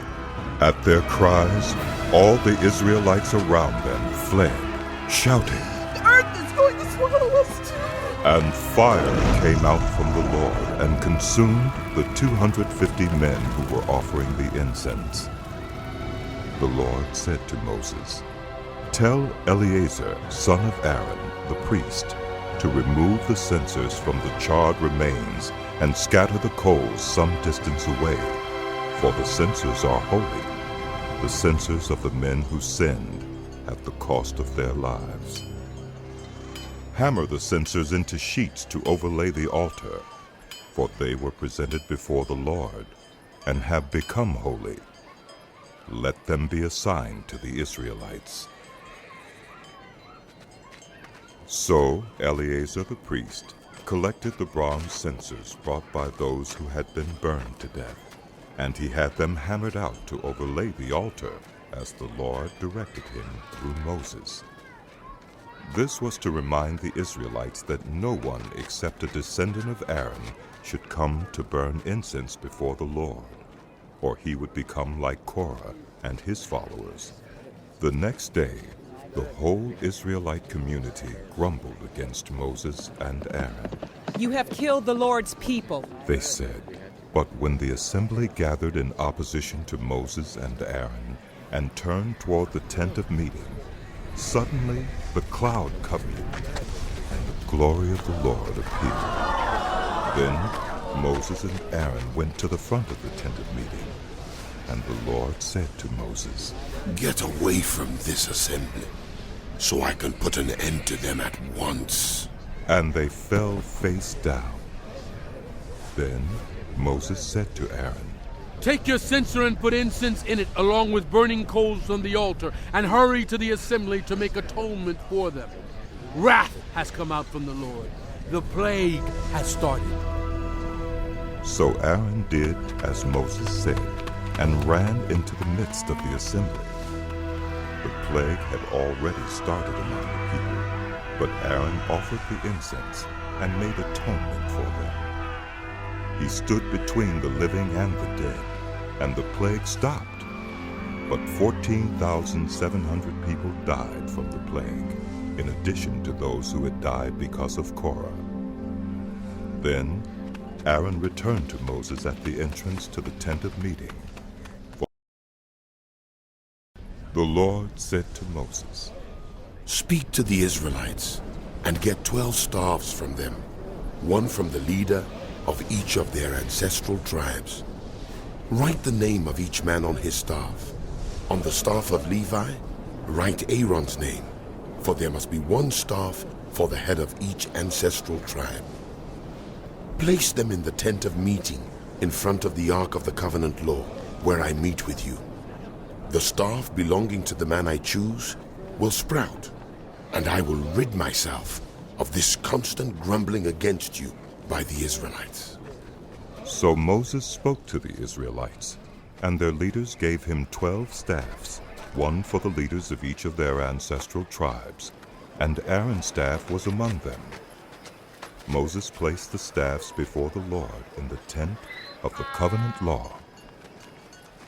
The next day, Moses entered the tent and saw that Aaron's staff, which represented the house of Levi, had not only sprouted, but had budded, blossomed, and produced almonds. Then Moses brought out all the staffs from the Lord's presence to all the Israelites. They looked at them, and each of the leaders took his own staff. The Lord said to Moses, "Put back Aaron's staff in front of the Ark of the Covenant law, to be kept as a sign to the rebellious. This will put an end to their grumbling against me, so that they will not die." Moses did just as the Lord commanded him. The Israelites said to Moses, "We will die. We are lost.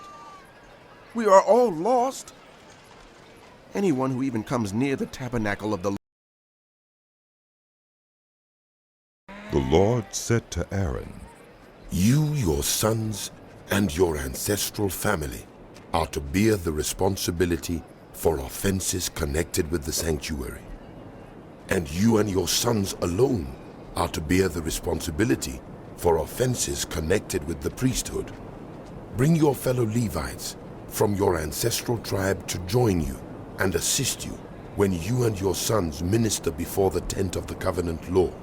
They are to be responsible to you and are to perform all the duties of the tent, but they must not go near the furnishings of the sanctuary or the altar.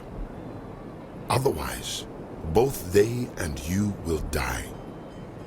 They are to join you and be responsible for the care of the tent of meeting. All the work at the tent, and no one else may come near where you are. You are to be responsible for the care of the sanctuary and the altar, so that my wrath will not fall on the Israelites again. I myself have selected your fellow Levites from among the Israelites as a gift to you, dedicated to the Lord to do the work at the tent of meeting. But only you and your sons may serve as priests in connection with everything at the altar and inside the curtain. I am giving you the service of the priesthood as a gift. Anyone else who comes near the sanctuary is to be put to death." Then the Lord said to Aaron, I myself have put you in charge of the offerings presented to me. All the holy offerings the Israelites give me, I give to you and your sons as your portion, your perpetual share. You are to have the part of the most holy offerings that is kept from the fire. From all the gifts they bring me, as most holy offerings, whether grain or sin or guilt offerings, that part belongs to you and your sons. Eat it as something most holy. Every male shall eat it. You must regard it as holy. This also is yours. Whatever is set aside from the gifts of all the wave offerings of the Israelites.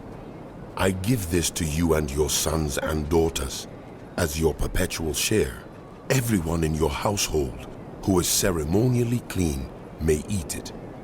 I give you all the finest olive oil and all the finest new wine and grain they give the Lord as the firstfruits of their harvest. All the land's firstfruits that they bring to the Lord will be yours. Everyone in your household who is ceremonially clean may eat it. Everything in Israel that is devoted to the Lord is yours. The first offspring of every womb, both human and animal, that is offered to the Lord is yours. But you must redeem every firstborn son and every firstborn male of unclean animals. When they are a month old, you must redeem them at the redemption price set at 5 shekels of silver, according to the sanctuary shekel, which weighs 20 gerahs. But you must not redeem the firstborn of a cow, a sheep, or a goat. They are holy. Splash their blood against the altar and burn their fat as a food offering, an aroma pleasing to the Lord. Their meat is to be yours, just as the breast of the wave offering and the right thigh are yours. Whatever is set aside from the holy offerings the Israelites present to the Lord, I give to you and your sons and daughters as your perpetual share. It is an everlasting covenant of salt before the Lord, for both you and your offspring. The Lord said to Aaron, You will have no inheritance in their land, nor will you have any share among them. I am your share and your inheritance among the Israelites. I give to the Levites all the tithes in Israel as their inheritance in return for the work they do while serving at the tent of meeting. From now on, the Israelites must not go near the tent of meeting, or they will bear the consequences of their sin and will die. It is the Levites who are to do the work at the tent of meeting and bear the responsibility for any offenses they commit against it. This is a lasting ordinance for the generations to come. They will receive no inheritance among the Israelites. Instead, I give to the Levites as their inheritance the tithes that the Israelites present as an offering to the Lord. That is why I said concerning them, they will have no inheritance among the Israelites. The Lord said to Moses, Speak to the Levites and say to them, When you receive from the Israelites the tithe I give you as your inheritance, you must present 1/10 of that tithe as the Lord's offering. Your offering will be reckoned to you as grain from the threshing floor or juice from the winepress. In this way, you also will present an offering to the Lord from all the tithes you receive from the Israelites. From these tithes, you must give the Lord's portion to Aaron the priest. You must present as the Lord's portion the best and holiest part of everything given to you. Say to the Levites, when you present the best part, it will be reckoned to you as the product of the threshing floor or the winepress. You and your households may eat the rest of it anywhere, for it is your wages for your work at the tent of meeting. By presenting the best part of it, you will not be guilty in this matter. Then you will not defile the holy offerings of the Israelites. The Lord said to Moses and Aaron, This is a requirement of the law that the Lord has commanded. Tell the Israelites to bring you a red heifer without defect or blemish, and that has never been under a yoke. Give it to Eleazar the priest. It is to be taken outside the camp and slaughtered in his presence. Then Eleazar the priest is to take some of its blood on his finger and sprinkle it 7 times toward the front of the tent of meeting. While he watches, the heifer is to be burned, its hide, flesh, blood, and intestines. The priest is to take some cedar wood, hyssop, and scarlet wool and throw them onto the burning heifer. After that, the priest must wash his clothes and bathe himself with water. He may then come into the camp, but he will be ceremonially unclean till evening. The man who burns it must also wash his clothes and bathe with water, and he too will be unclean till evening. A man who is clean shall gather up the ashes of the heifer and put them in a ceremonially clean place outside the camp. They are to be kept by the Israelite community for use in the water of cleansing. It is for purification from sin. The man who gathers up the ashes of the heifer must also wash his clothes, and he too will be unclean till evening. This will be a lasting ordinance both for the Israelites and for the foreigners residing among them. Whoever touches a human corpse will be unclean for 7 days. They must purify themselves with the water on the 3rd day and on the 7th day. Then they will be clean. But if they do not purify themselves on the 3rd and 7th days, they will not be clean. If they fail to purify themselves after touching a human corpse, they defile the Lord's tabernacle. They must be cut off from Israel. Because the water of cleansing has not been sprinkled on them, they are unclean. Their uncleanness remains on them. This is the law that applies when a person dies in a tent. Anyone who enters the tent and anyone who is in it will be unclean for 7 days, and every open container without a lid fastened on it will be unclean. Anyone out in the open who touches someone who has been killed with a sword, or someone who has died a natural death, or anyone who touches a human bone or a grave will be unclean for 7 days. For the unclean person, put some ashes from the burned purification offering into a jar and pour fresh water over them. Then a man who is ceremonially clean is to take some hyssop, dip it in the water, and sprinkle the tent and all the furnishings and the people who were there. He must also sprinkle anyone who has touched a human bone or a grave, or anyone who has been killed, or anyone who has died a natural death. The man who is clean is to sprinkle those who are unclean on the 3rd and 7th days. And on the 7th day, he is to purify them. Those who are being cleansed must wash their clothes and bathe with water, and that evening they will be clean. But if those who are unclean do not purify themselves, they must be cut off from the community, because they have defiled the sanctuary of the Lord. The water of cleansing has not been sprinkled on them, and they are unclean. This is a lasting ordinance for them. The man who sprinkles the water of cleansing must also wash his clothes, and anyone who touches the water of cleansing will be unclean till evening. Anything that an unclean person touches becomes unclean, and anyone. In the 1st month, the whole Israelite community arrived at the desert of Sin, and they stayed at Kadesh. There, Miriam died and was buried. Now, there was no water for the community, and the people gathered in opposition to Moses and Aaron. They quarreled with Moses and said, "If only we had died when our brothers fell dead before the Lord. Why did you bring the Lord's community into this wilderness? That we and our livestock should die here? Why did you bring us up out of Egypt to this terrible place? It has no grain or figs, grapevines or pomegranates, and there's no water to drink. Moses and Aaron went from the assembly to the entrance to the tent of meeting and fell face down, and the glory of the Lord appeared to them. The Lord said to Moses, "Take the staff, and you and your brother Aaron gather the assembly together. Speak to that rock before their eyes, and it will pour out its water. You will bring water out of the rock for the community, so they and their livestock can drink." So Moses took the staff from the Lord's presence, just as he commanded him.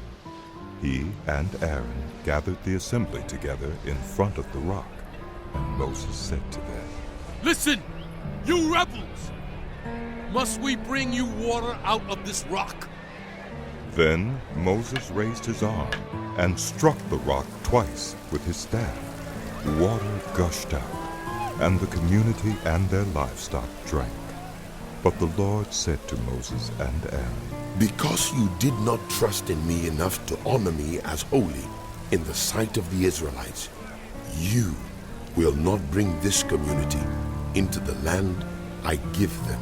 These were the waters of Meribah, where the Israelites quarreled with the Lord, and where he was proved holy among them.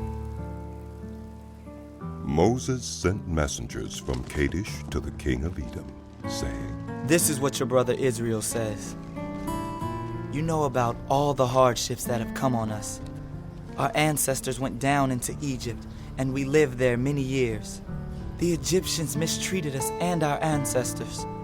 But when we cried out to the Lord, he heard our cry and sent an angel and brought us out of Egypt.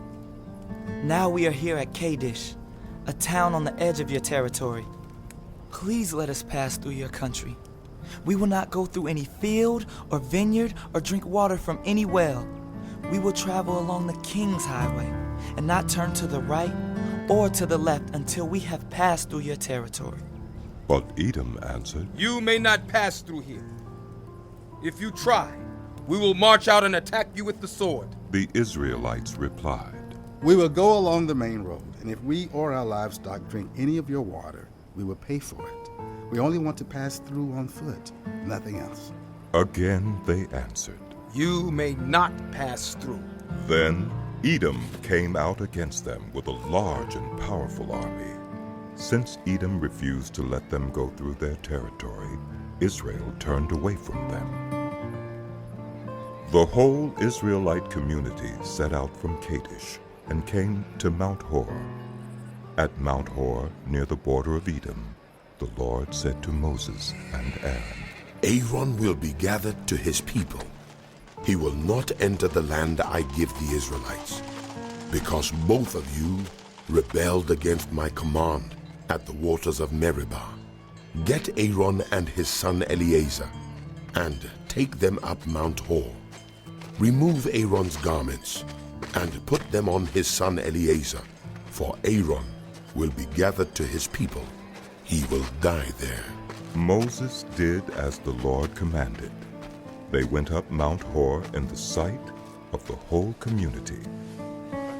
Moses removed Aaron's garments and put them on his son Eleazar, and Aaron died there on top of the mountain. Then Moses and Eleazar came down from the mountain, and when the whole community learned that Aaron had died, the entire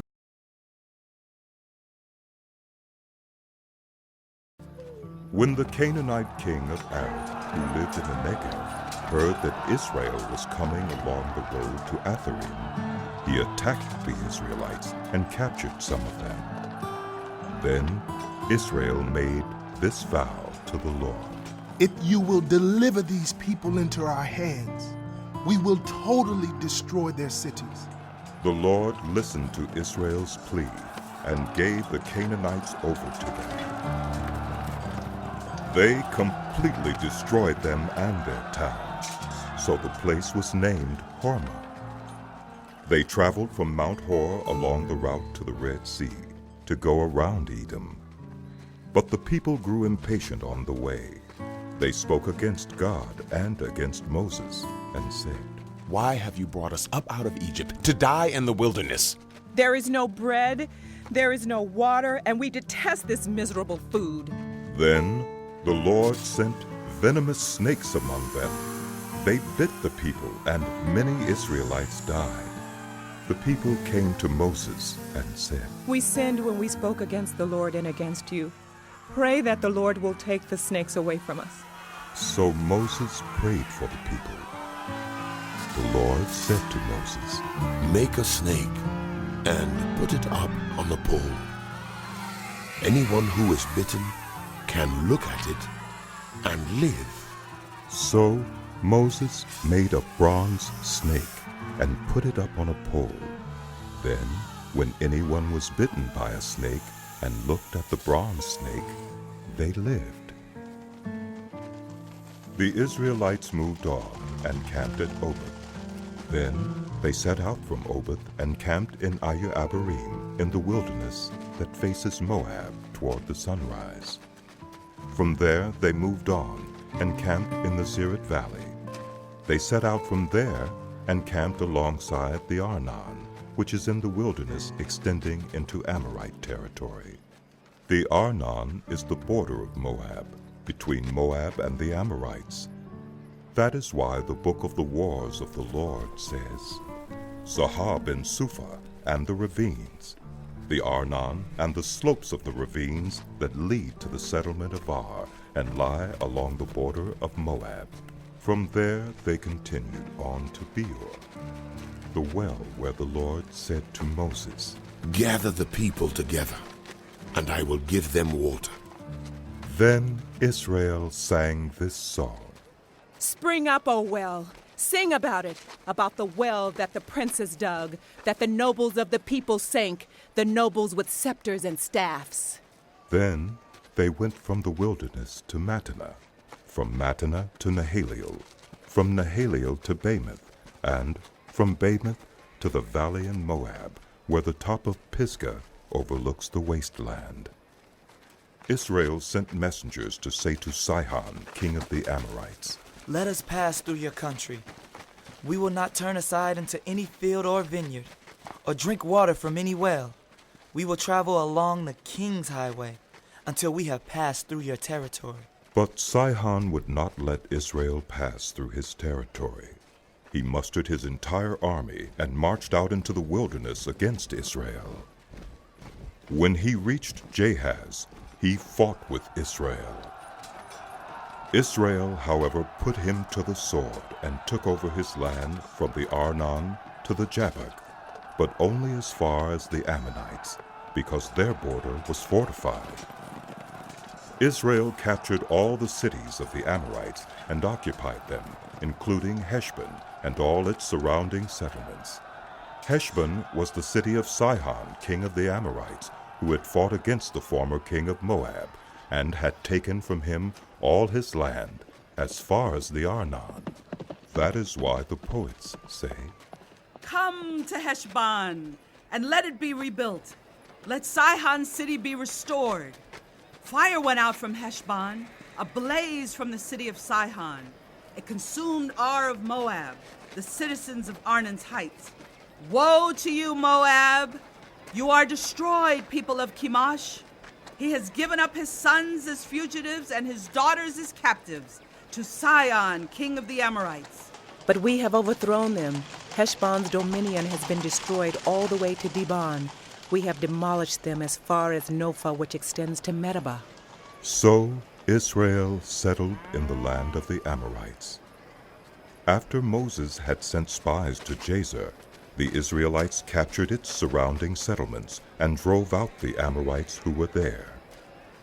Then they turned and went up along the road toward Bashan, and Og, king of Bashan, and his whole army marched out to meet them in battle at Edrei. The Lord said to Moses, Do not be afraid of him, for I have delivered him into your hands, along with his whole army and his land. Do to him what you did to Sihon, king of the Amorites, who reigned in Heshbon. So they struck him down, together with his sons and his whole army, leaving them no survivors. And they took possession of his land. Then the Israelites traveled to the plains of Moab and camped along the Jordan, across from Jericho. Now Balak, son of Zippor, saw all that Israel had done to the Amorites, and Moab was terrified, because there were so many people. Indeed, Moab was filled with dread because of the Israelites. The Moabites said to the elders of Midian, "This horde is going to lick up everything around us, as an ox licks up the grass of the field." So Balak, son of Zippor, who was king of Moab at that time, sent messengers to summon Balaam, son of Beor, who was at Pethor, near the Euphrates River, in his native land. Balak said, "A people has come out of Egypt. They cover the face of the land and have settled next to me. Now come and put a curse on these people, because they are too powerful for me. Perhaps then I will be able to defeat them and drive them out of the land. For I know that whoever you bless is blessed, and whoever you curse is cursed." The elders of Moab and Midian left, taking with them the fee for divination. When they came to Balaam, they told him what Balak had said. "Spend the night here." Balaam said to them, "And I will report back to you with the answer the Lord gives me." So the Moabite officials stayed with him. God came to Balaam and asked, "Who are these men with you?" Balaam said to God, "Balak, son of Zippor, king of Moab, sent me this message. A people that has come out of Egypt covers the face of the land. Now come and put a curse on them for me. Perhaps then I will be able to fight them and drive them away." But God said to Balaam, "Do not go with them. You must not put a curse on those people, because they are blessed." The next morning, Balaam got up and said to Balak's officials, "Go back to your own country, for the Lord has refused to let me go with you." So the Moabite officials returned to Balak and said, "Balaam refused to come with us." Then Balak sent other officials, more numerous and more distinguished than the first. They came to Balaam and said, "This is what Balak, son of Zippor, says. Do not let anything keep you from coming to me, because I will reward you handsomely and do whatever you say. Come and put a curse on these people for me." But Balaam answered them, "Even if Balak gave me all the silver and gold in his palace, I could not do anything great or small to go beyond the command of the Lord my God. Now spend the night here so that I can find out what else the Lord will tell me." That night, God came to Balaam and said, "Since these men have come to summon you, go with them, but do only what I tell you." Balaam got up in the morning, saddled his donkey, and went with the Moabite officials. But God was very angry when he went, and the angel of the Lord stood in the road to oppose him. Balaam was riding on his donkey, and his 2 servants were with him. When the donkey saw the angel of the Lord standing in the road with a drawn sword in his hand, it turned off the road into a field. Balaam beat it to get it back on the road. Then the angel of the Lord stood in a narrow path through the vineyards, with walls on both sides. When the donkey saw the angel of the Lord, it pressed close to the wall, crushing Balaam's foot against it. So he beat the donkey again. Then the angel of the Lord moved on ahead and stood in a narrow place where there was no room to turn either to the right or to the left. When the donkey saw the angel of the Lord, it lay down under Balaam, and he was angry and beat it with his staff. Then the Lord opened the donkey's mouth, and it said to Balaam, "What have I done to you to make you beat me these 3 times?" Balaam answered the donkey, "You have made a fool of me. If only I had a sword in my hand, I would kill you right now." The donkey said to Balaam, "Am I not your own donkey, which you have always ridden to this day? Have I been in the habit of doing this to you?" "No," he said. Then the Lord opened Balaam's eyes, and he saw the angel of the Lord standing in the road with his sword drawn. So he bowed low and fell face down. The angel of the Lord asked him, "Why have you beaten your donkey these 3 times? I have come here to oppose you because your path is a reckless one before me. The donkey saw me and turned away from me these 3 times. If it had not turned away, I would certainly have killed you by now, but I would have spared it." Balaam said to the angel of the Lord, I have sinned. I did not realize you were standing in the road to oppose me. Now, if you are displeased, I will go back.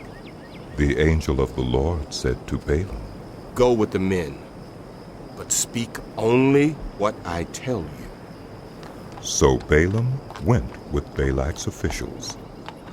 When Balak heard that Balaam was coming, he went out to meet him at the Moabite town on the Arnon border, at the edge of his territory. Balak said to Balaam, "Did I not send you an urgent summons? Why didn't you come to me? Am I really not able to reward you?" Well, I have come to you now. Balaam replied, "But I can't say whatever I please. I must speak only what God puts in my mouth." Then Balaam went with Balak to Kiriath Huzoth. Balak sacrificed cattle and sheep, and gave some to Balaam and the officials who were with him. The next morning Balak took Balaam up to Bamoth Baal, and from there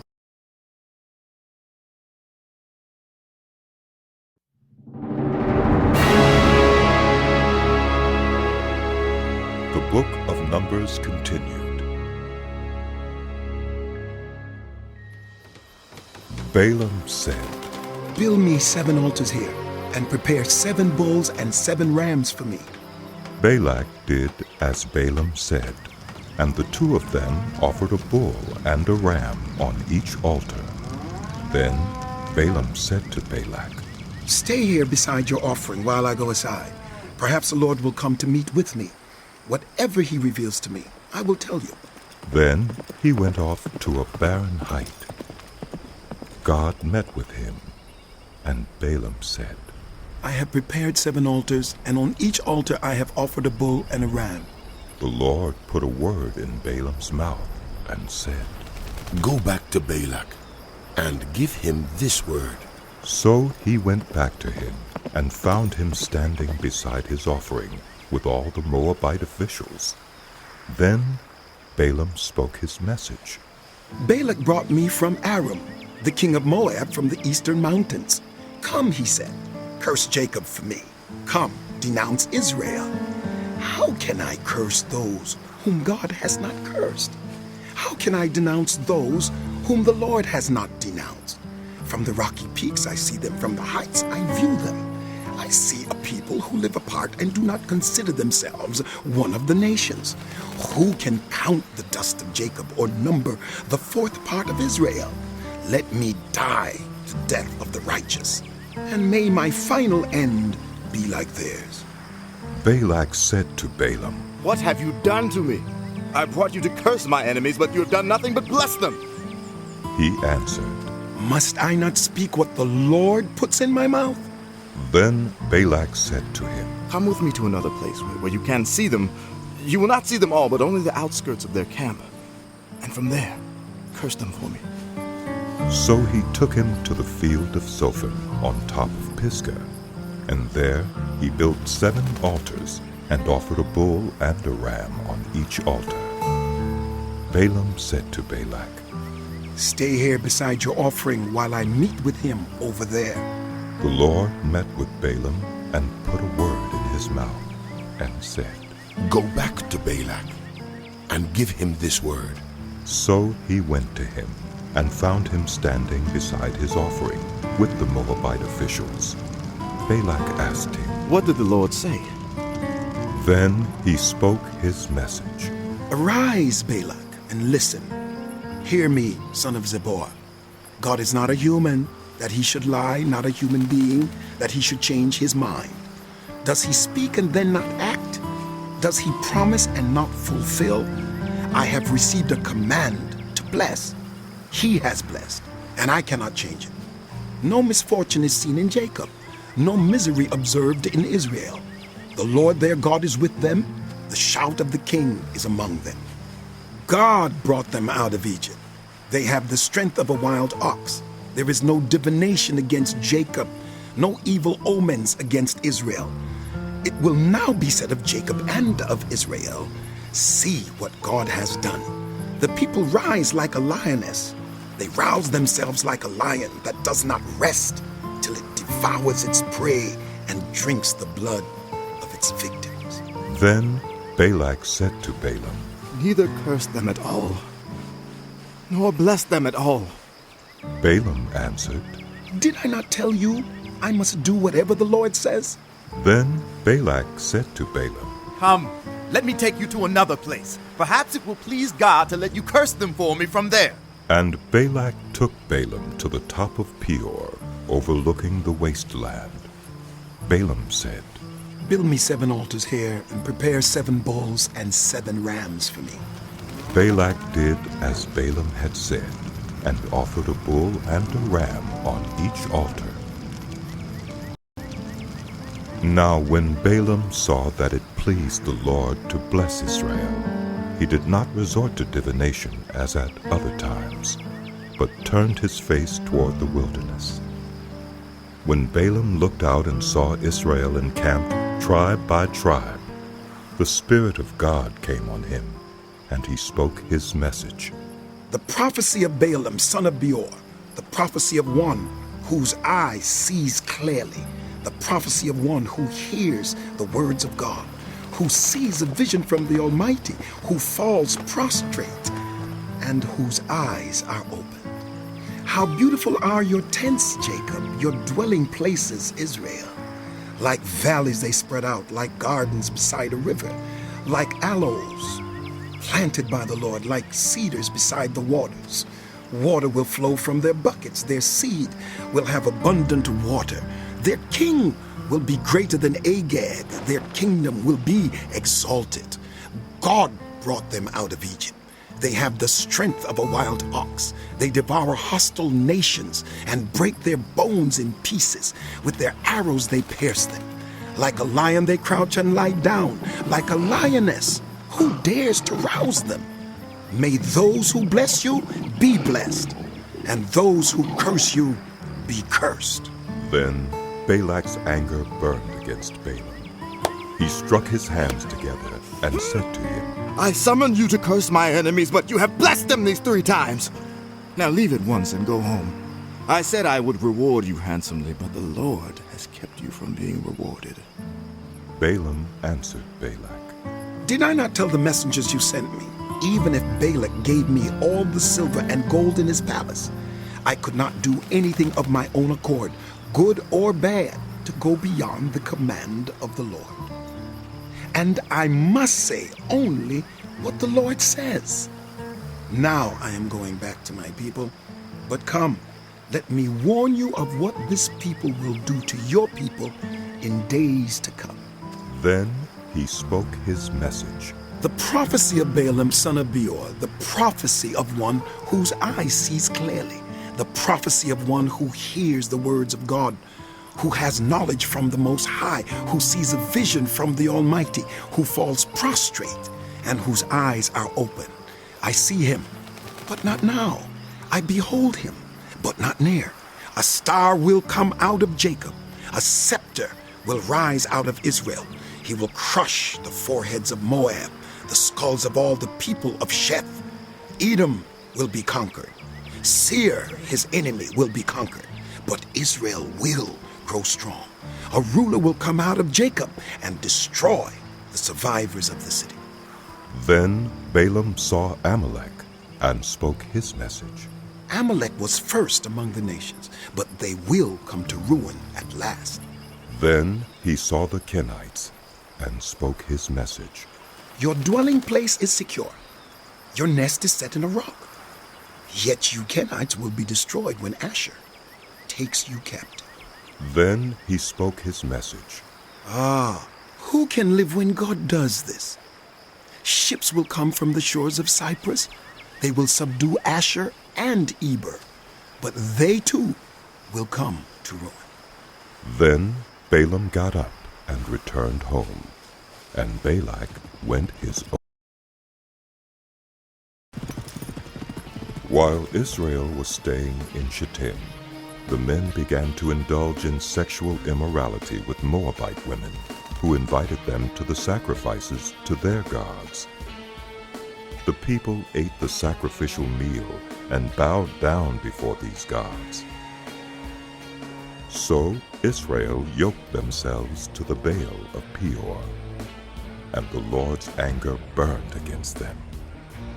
The Lord said to Moses, "Take all the leaders of these people, kill them, and expose them in broad daylight before the Lord, so that the Lord's fierce anger may turn away from Israel."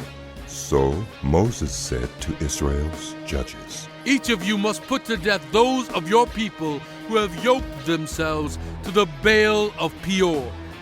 Then an Israelite man brought into the camp a Midianite woman, right before the eyes of Moses and the whole assembly of Israel, while they were weeping at the entrance to the tent of meeting. When Phinehas, son of Eleazar, the son of Aaron, the priest, saw this, he left the assembly, took a spear in his hand, and followed the Israelite into the tent. He drove the spear into both of them, right through the Israelite man and into the woman's stomach.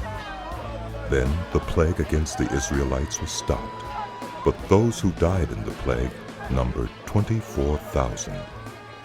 The Lord said to Moses, "Phinehas, son of Eleazar, the son of Aaron the priest, has turned my anger away from the Israelites. Since he was as zealous for my honor among them as I am, I did not put an end to them in my zeal. Therefore tell him, I am making my covenant of peace with him. He and his descendants will have a covenant of a lasting priesthood, because he was zealous for the honor of his God and made atonement for the Israelites." The name of the Israelite who was killed with the Midianite woman was Zimri, son of Salu, the leader of a Simeonite family. And the name of the Midianite woman who was put to death was Cosbi, daughter of Zer, a tribal chief of a Midianite family. The Lord said to Moses, "Treat the Midianites as enemies and kill them.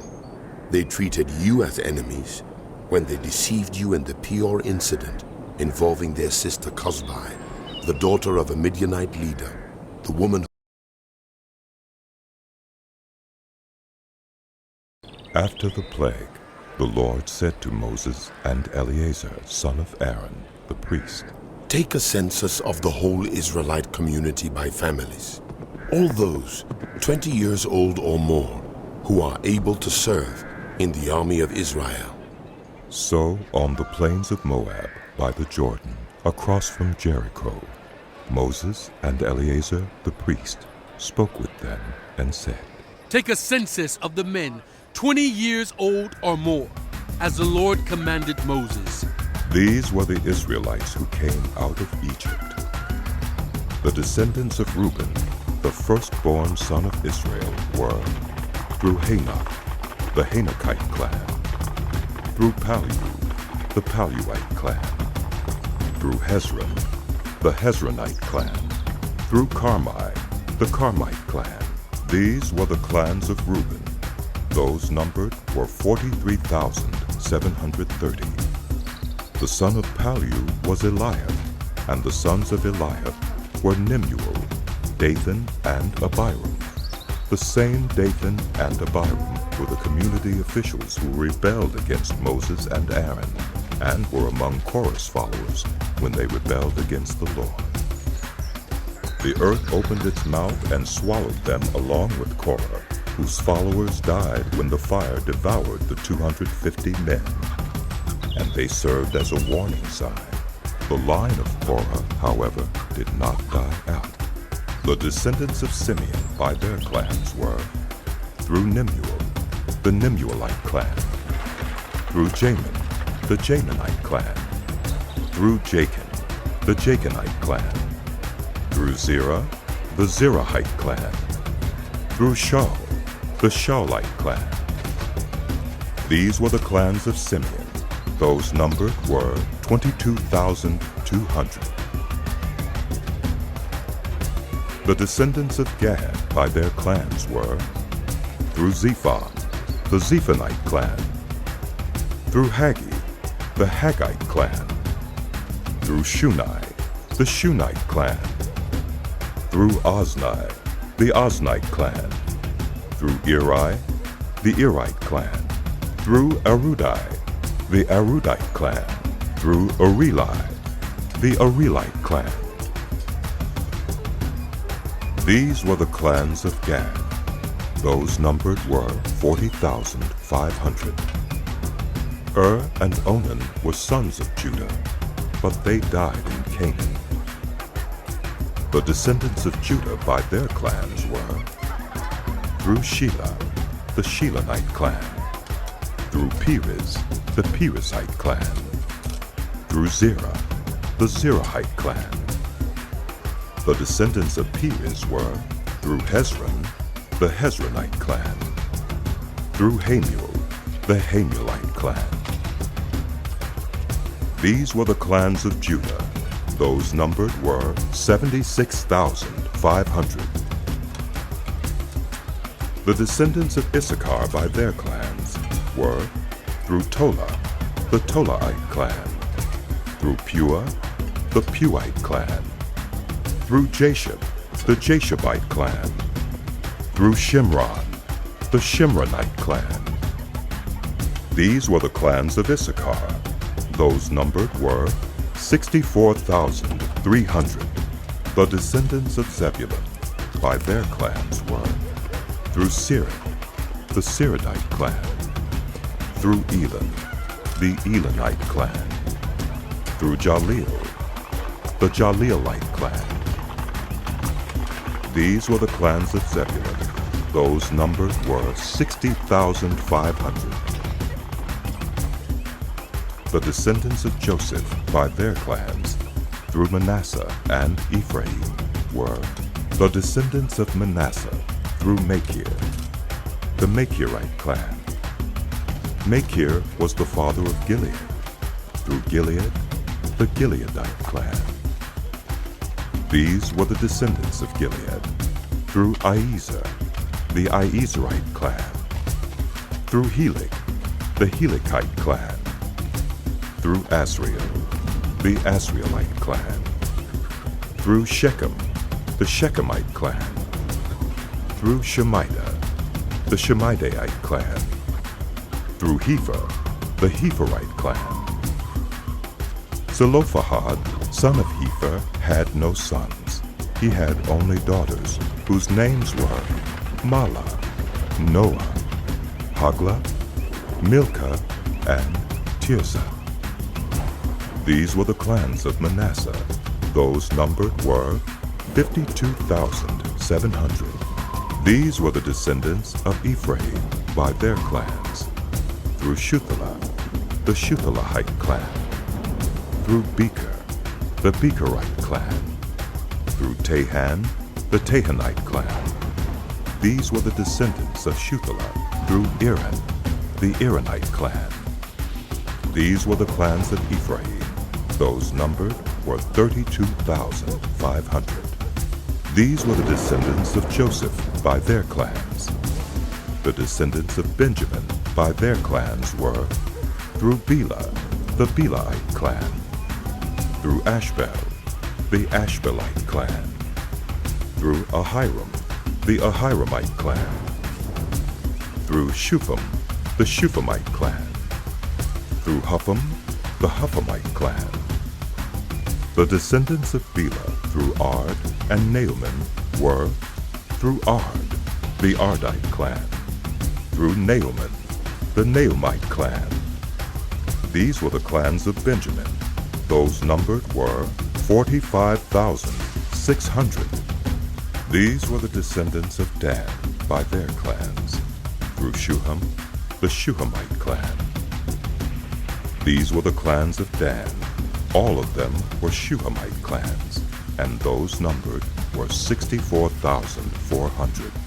The descendants of Asher by their clans were, through Imnah, the Imnite clan, through Ishvi, the Ishvite clan, through Beriah, the Beriahite clan, and through the descendants of Beriah, through Heber, the Heberite clan, through Malchiel, the Malchielite clan.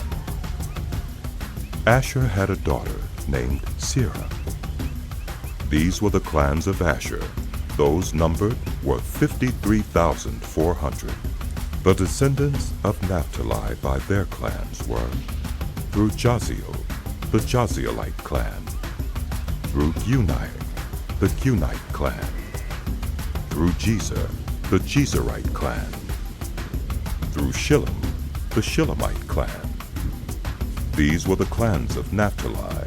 Those numbered were 45,400. The total number of the men of Israel was 601,730. The Lord said to Moses, "The land is to be allotted to them as an inheritance, based on the number of names. To a larger group, give a larger inheritance, and to a smaller group, a smaller one. Each is to receive its inheritance according to the number of those listed. Be sure that the land is distributed by lot. What each group inherits will be according to the names for its ancestral tribe. Each inheritance is to be distributed by lot among the larger and smaller groups."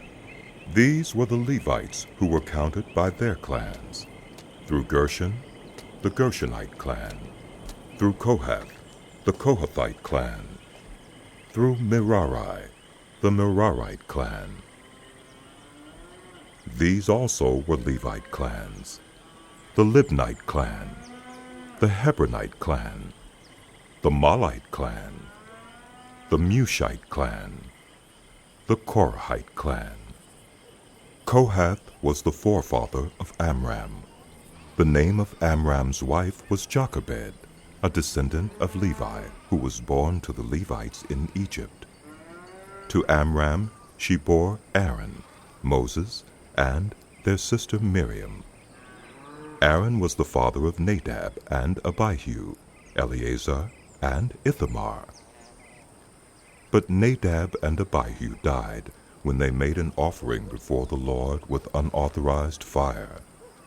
All the male Levites a month old or more numbered 23,000. They were not counted along with the other Israelites because they received no inheritance among them. These are the men counted by Moses and Eleazar the priest when they counted the Israelites on the plains of Moab by the Jordan, across from Jericho. Not one of them was among those counted by Moses and Aaron the priest when they counted the Israelites in the desert of Sinai.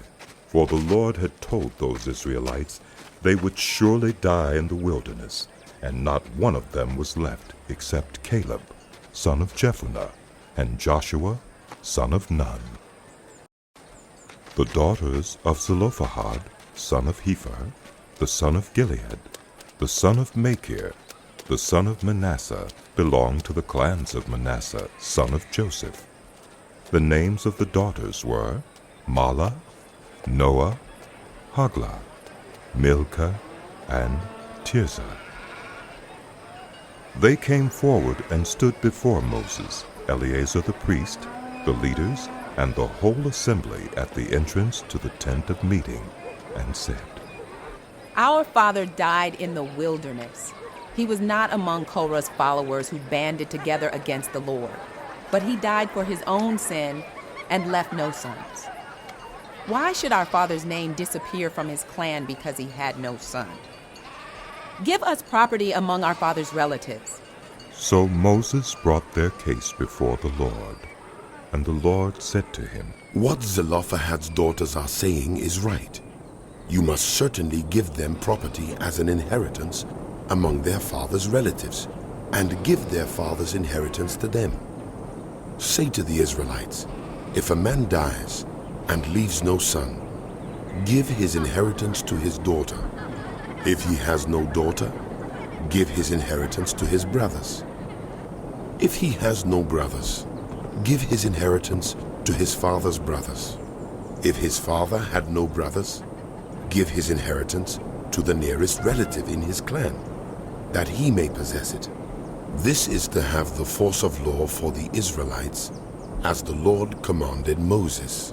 Then the Lord said to Moses, Go up this mountain in the Abiram range, and see the land I have given the Israelites. After you have seen it, you too will be gathered to your people, as your brother Aaron was. For when the community rebelled at the waters in the desert of Zin, both of you disobeyed my command to honor me as holy before their eyes. These were the waters of Meribah Kadesh, in the desert of Sin. Moses said to the Lord, May the Lord, the God of every human spirit, appoint someone over this community to go out and come in before them, one who will lead them out and bring them in, so the Lord's people will not be like sheep without a shepherd. So the Lord said to Moses, Take Joshua, son of Nun, a man in whom is the spirit of leadership, and lay your hand on him. Have him stand before Eleazar the priest and the entire assembly, and commission him in their presence.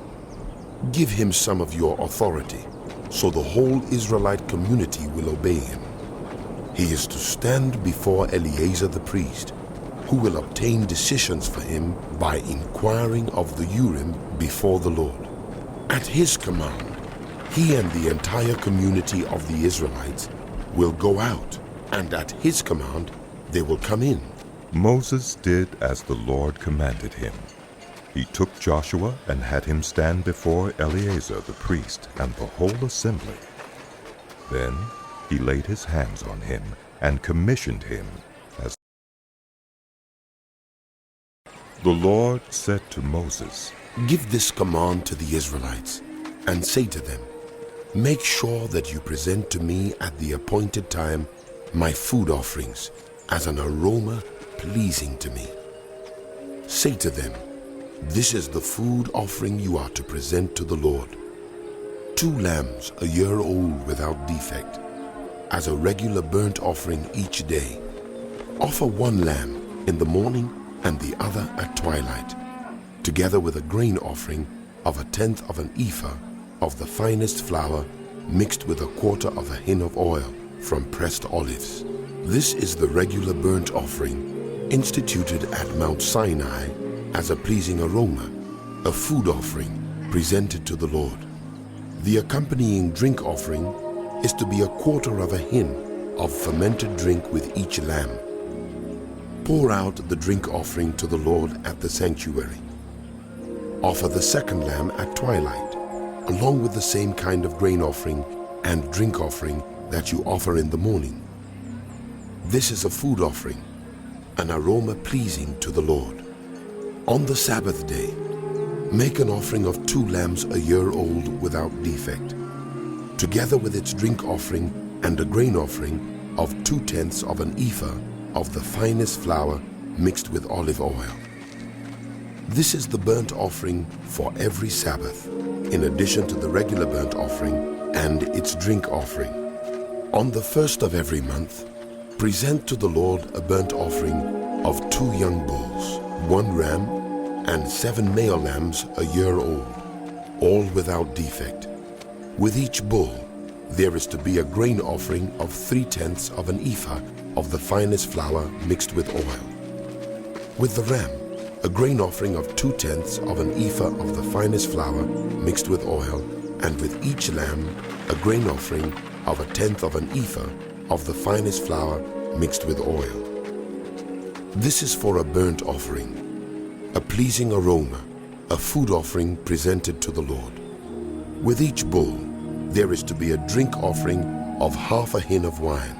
With the ram, 1/3 of a hin, and with each lamb, 1/4 of a hin. This is the monthly burnt offering to be made at each new moon during the year. Besides the regular burnt offering with its drink offering, 1 male goat is to be presented to the Lord as a sin offering. On the 14th day of the 1st month, the Lord's Passover is to be held. On the 15th day, of this month there is to be a festival. For 7 days, eat bread made without yeast. On the first day, hold a sacred assembly and do no regular work. Present to the Lord a food offering consisting of a burnt offering of 2 young bulls, 1 ram, and 7 male lambs a year old, all without defect. With each bull, offer a grain offering of 3/10 of an ephah of the finest flour mixed with oil. With the ram, 2/10, and with each of the 7 lambs, 1/10. Include 1 male goat as a sin offering to make atonement for you. Offer these in addition to the regular morning burnt offering. In this way, present the food offering every day for 7 days as an aroma pleasing to the Lord. It is to be offered in addition to the regular burnt offering and its drink offering. On the 7th day, hold a sacred assembly and do no regular work. On the day of first fruits, when you present to the Lord an offering of new grain during the festival of weeks, hold a sacred assembly and do no regular work. Present a burnt offering of 2 young bulls, 1 ram, and 7 male lambs a year old, as an aroma pleasing to the Lord. With each bull, there is to be a grain offering of 3/10 of an ephah of the finest flour mixed with oil. With the ram, 2/10, and with each of the 7 lambs, 1/10.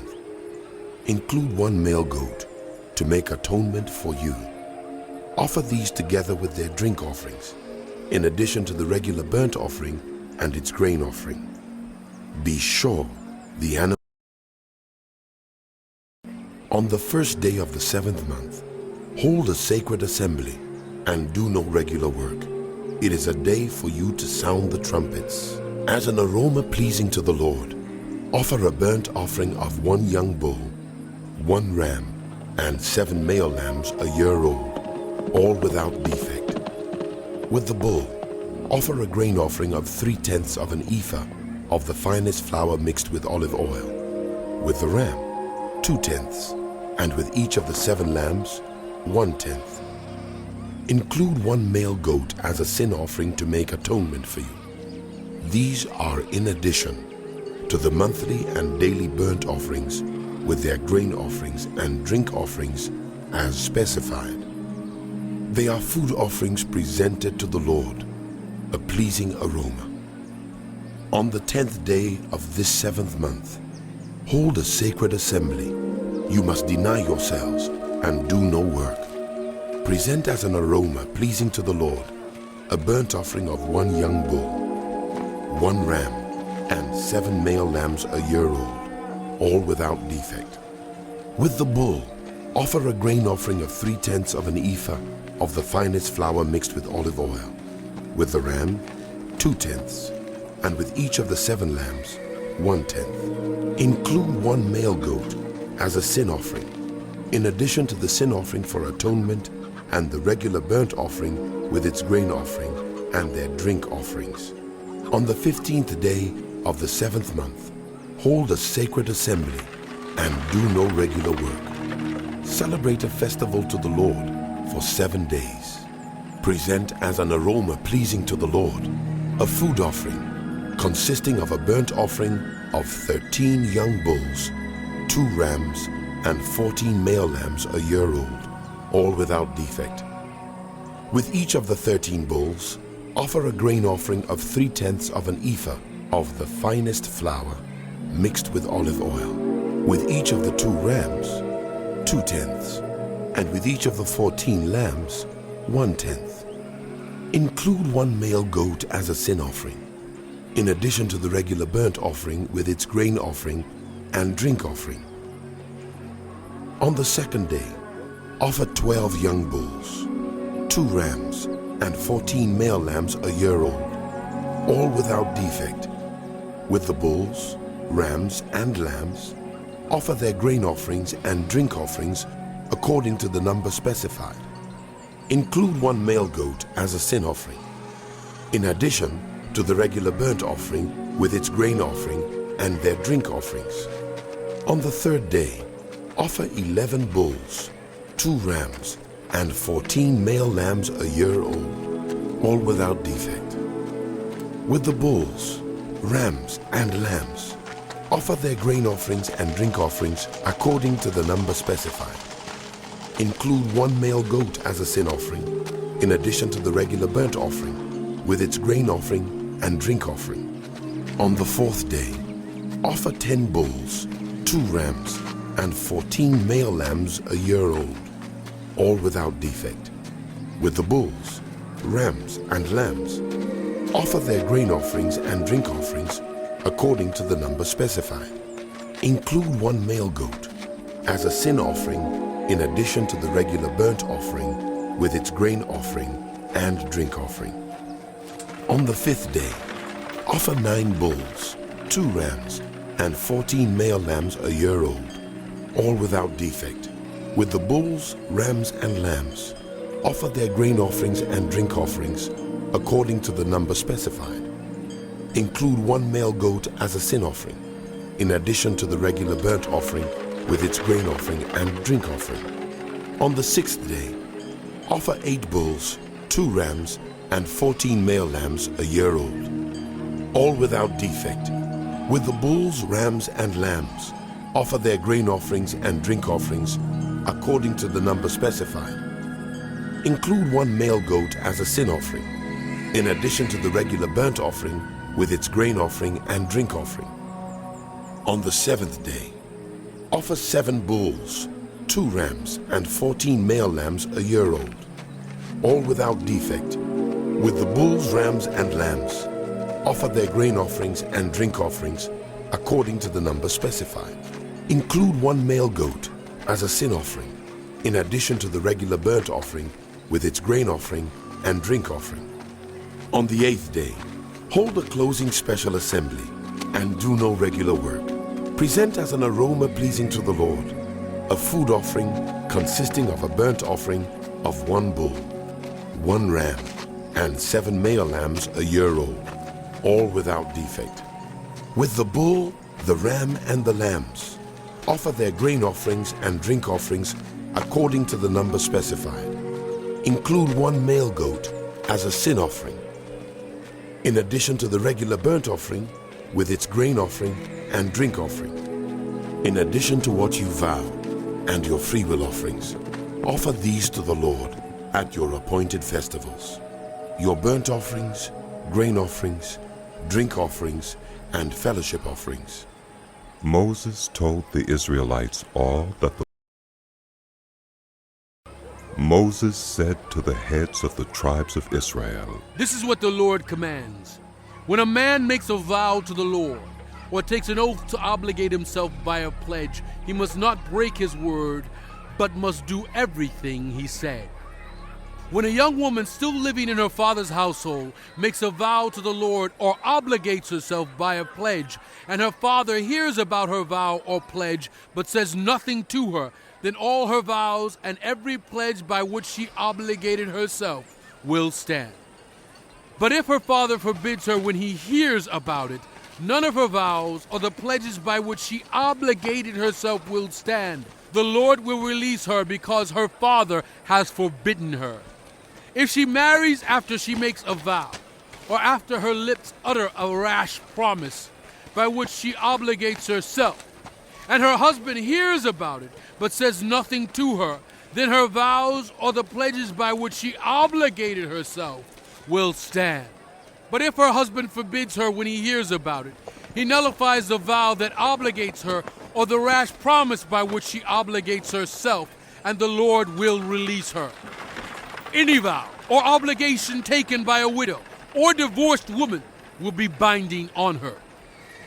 If a woman living with her husband makes a vow or obligates herself by a pledge under oath, and her husband hears about it but says nothing to her and does not forbid her, then all her vows or the pledges by which she obligated herself will stand.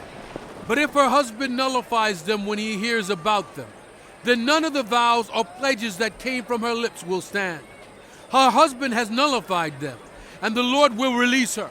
Her husband may confirm or nullify any vow she makes or any sworn pledge to deny herself. But if her husband says nothing to her about it from day to day, then he confirms all her vows or the pledges binding on her.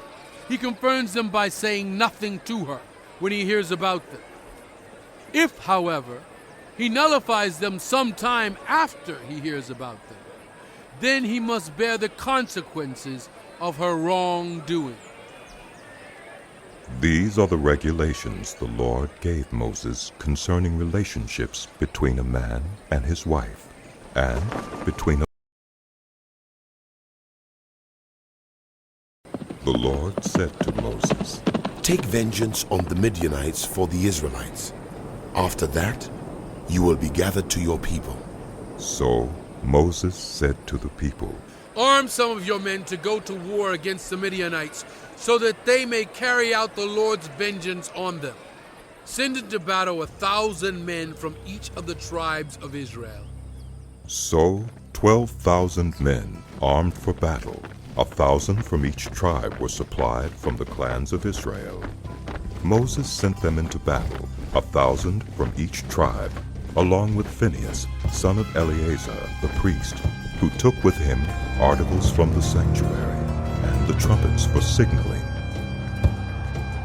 They fought against Midian as the Lord commanded Moses, and killed every man. Among their victims were Evi, Rechem, Zur, Hur, and Reba, the 5 kings of Midian. They also killed Balaam, son of Beor, with the sword. The Israelites captured the Midianite women and children, and took all the Midianite herds, flocks, and goods as plunder. They burned all the towns where the Midianites had settled, as well as all their camps. They took all the plunder and spoils, including the people and animals, and brought the captives, spoils, and plunder to Moses and Eleazar the priest and the Israelite assembly at their camp on the plains of Moab by the Jordan, across from Jericho. Moses, Eleazar the priest, and all the leaders of the community went to meet them outside the camp. Moses was angry with the officers of the army, the commanders of thousands and commanders of hundreds, who returned from the battle. Have you allowed all the women to live? He asked them. They were the ones who followed Balaam's advice and enticed the Israelites to be unfaithful to the Lord in the Peor incident, so that a plague struck the Lord's people. Now kill all the boys, and kill every woman who has slept with a man, but save for yourselves every girl who has never slept with a man. Anyone who has killed someone or touched someone who was killed must stay outside the camp 7 days. On the 3rd and 7th days you must purify yourselves and your captives. Purify every garment as well as everything made of leather, goat hair, or wood. Then Eleazar the priest said to the soldiers who had gone into battle, "This is what is required by the law that the Lord gave Moses: gold, silver, bronze, iron, tin, lead, and anything else that can withstand fire must be put through the fire, and then it will be clean. But it must also be purified with the water of cleansing. And whatever cannot withstand fire must be put through that water. On the 7th day, wash your clothes, and you will be clean. Then you may come into the camp." The Lord said to Moses, "You and Eleazar the priest and the family heads of the community are to count all the women and animals that were captured. Divide the spoils equally between the soldiers who took part in the battle and the rest of the community. From the soldiers who fought in the battle, set apart as tribute for the Lord 1 out of every 500, whether women, cattle, donkeys, or sheep. Take this tribute from their half share and give it to Eleazar the priest as the Lord's part. From the Israelites' half, select 1 out of every 50, whether women, cattle, donkeys, sheep, or other animals. Give them to the Levites, who are responsible for the care of the Lord's tabernacle." So Moses and Eleazar the priest did as the Lord commanded Moses. The plunder remaining from the spoils that the soldiers took was 675,000 sheep, 72,000 cattle, 61,000 donkeys, and 32,000 women who had never slept with a man. The half share of those who fought in the battle was 337,500 sheep, of which the tribute for the Lord was 675, 36,000 cattle, of which the tribute for the Lord was 72, 30,500 donkeys, of which the tribute for the Lord was 61, 16,000 women, of whom the tribute for the Lord was 32. Moses gave the tribute to Eleazar the priest as the Lord's part, as the Lord commanded Moses. The half belonging to the Israelites, which Moses set apart from that of the fighting men, the community's half, was 337,500 sheep, 36,000 cattle, 30,500 donkeys, and 16,000 women. From the Israelites' half, Moses selected one out of every 50 women and animals, as the Lord commanded him, and gave them to the Levites, who were responsible for the care of the Lord's tabernacle. Then the officers who were over the units of the army, the commanders of thousands and commanders of hundreds, went to Moses and said to him, "Your servants have counted the soldiers under our command, and not one is missing.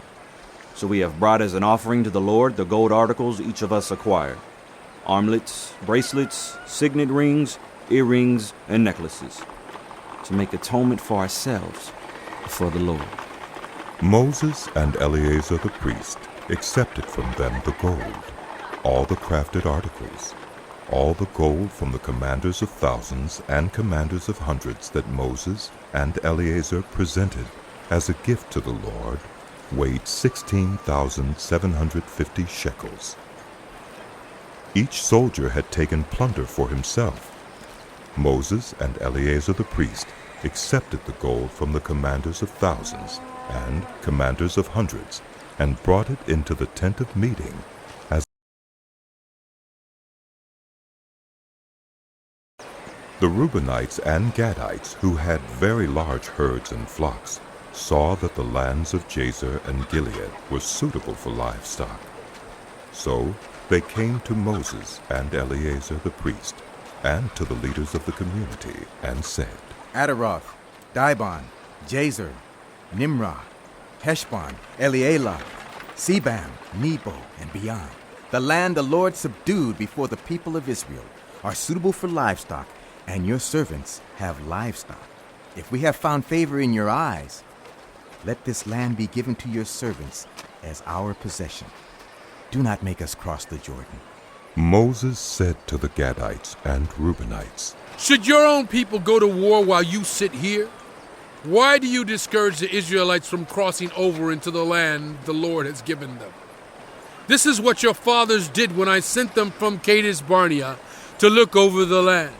After they went up to the valley of Eshcol and viewed the land, they discouraged the Israelites from entering the land the Lord had given them. The Lord's anger was aroused that day, and he swore this oath: Because they have not followed me wholeheartedly, not one of those who were 20 years old or more when they came up out of Egypt will see the land I promised on oath to Abraham, Isaac, and Jacob.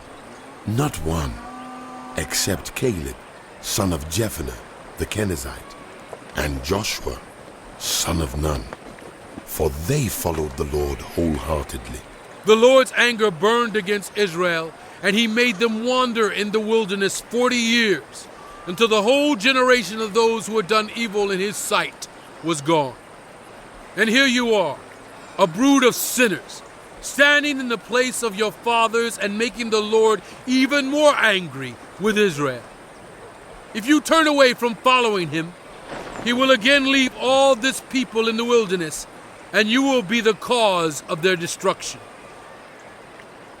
Then they came up to him and said, "We would like to build pens here for our livestock, cities for our women and children, But we will arm ourselves for battle and go ahead of the Israelites until we have brought them to their place.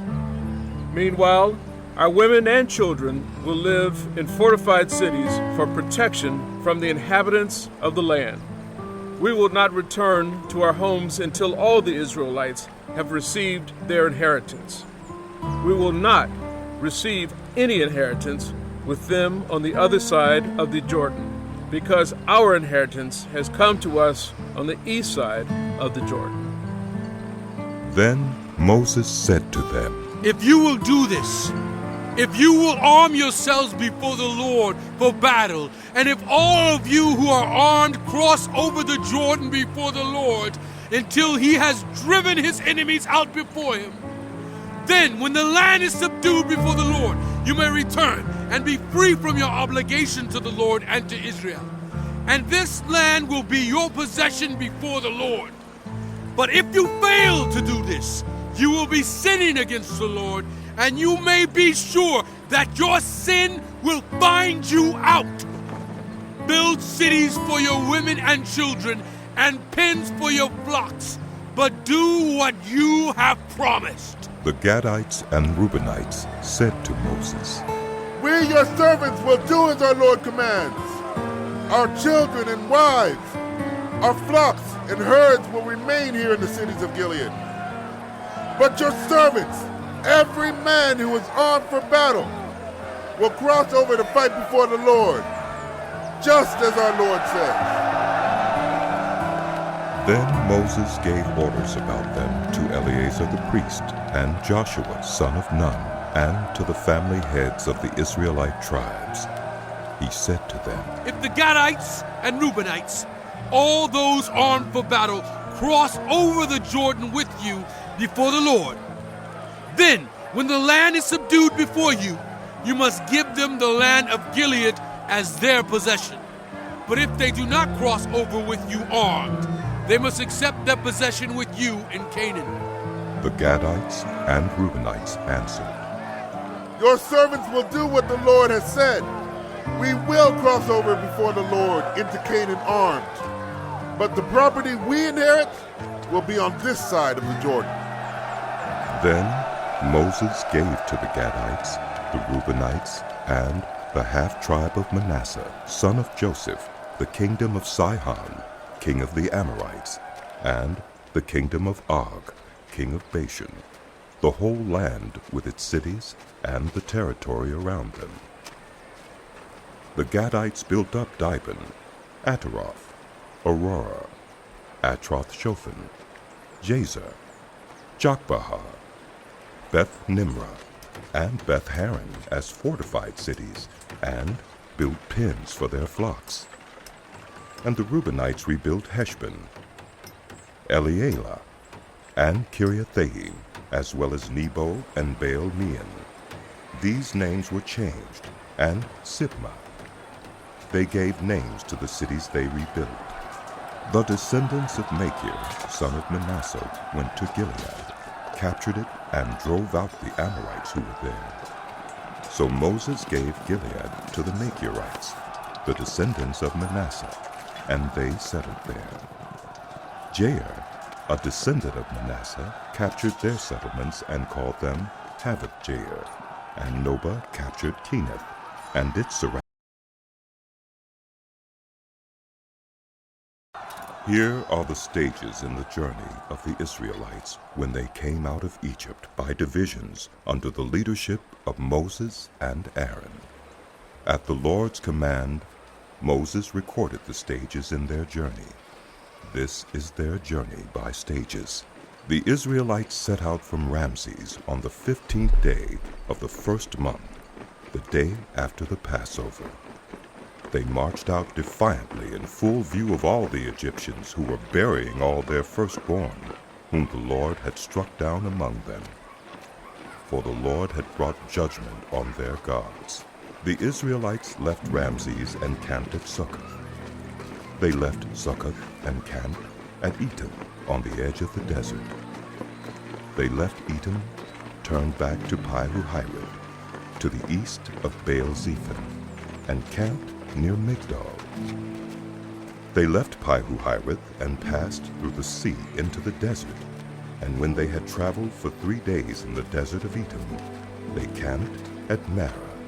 They left Marah and went to Elim, where there were 12 springs and 70 palm trees, and they camped there.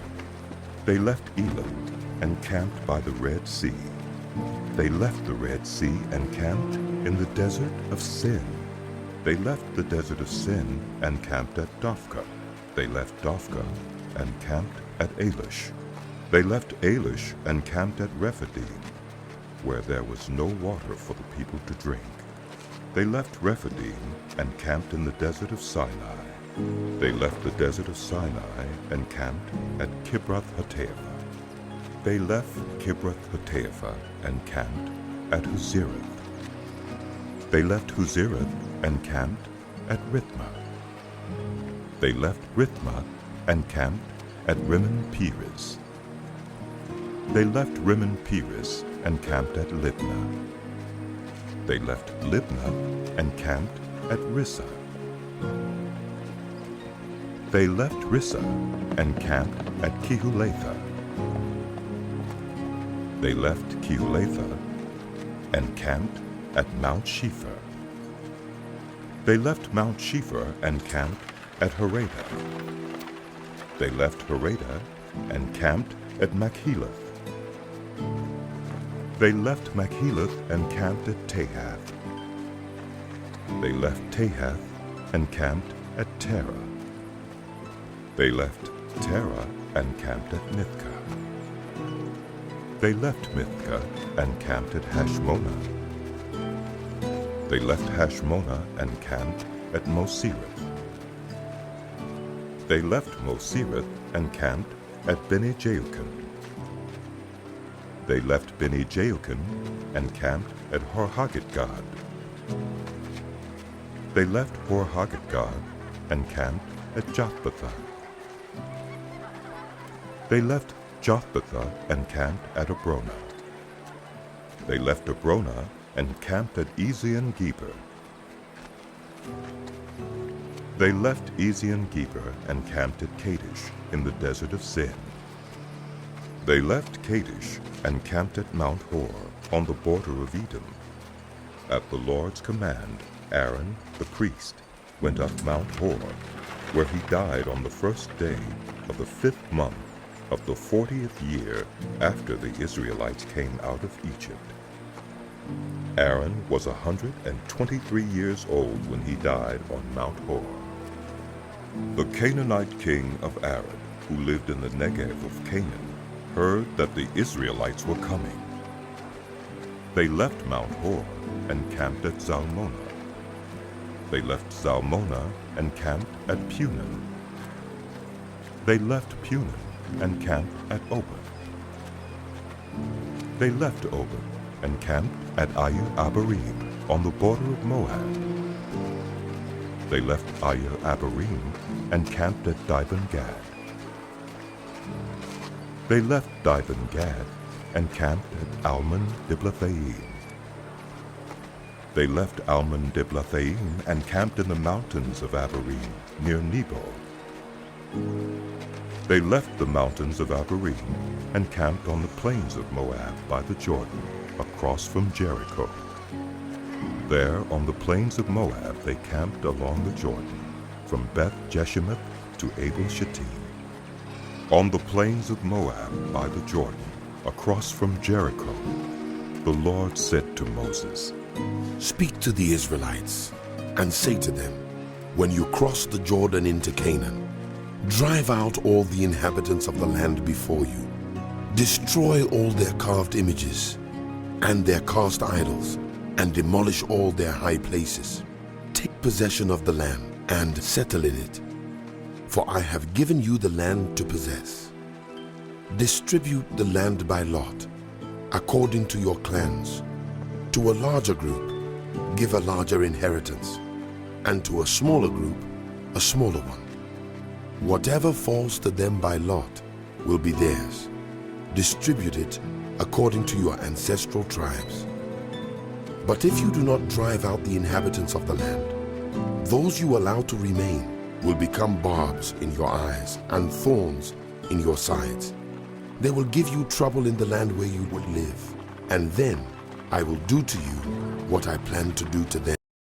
The Lord said to Moses, Command the Israelites and say to them, when you enter Canaan, the land that will be allotted to you as an inheritance is to have these boundaries.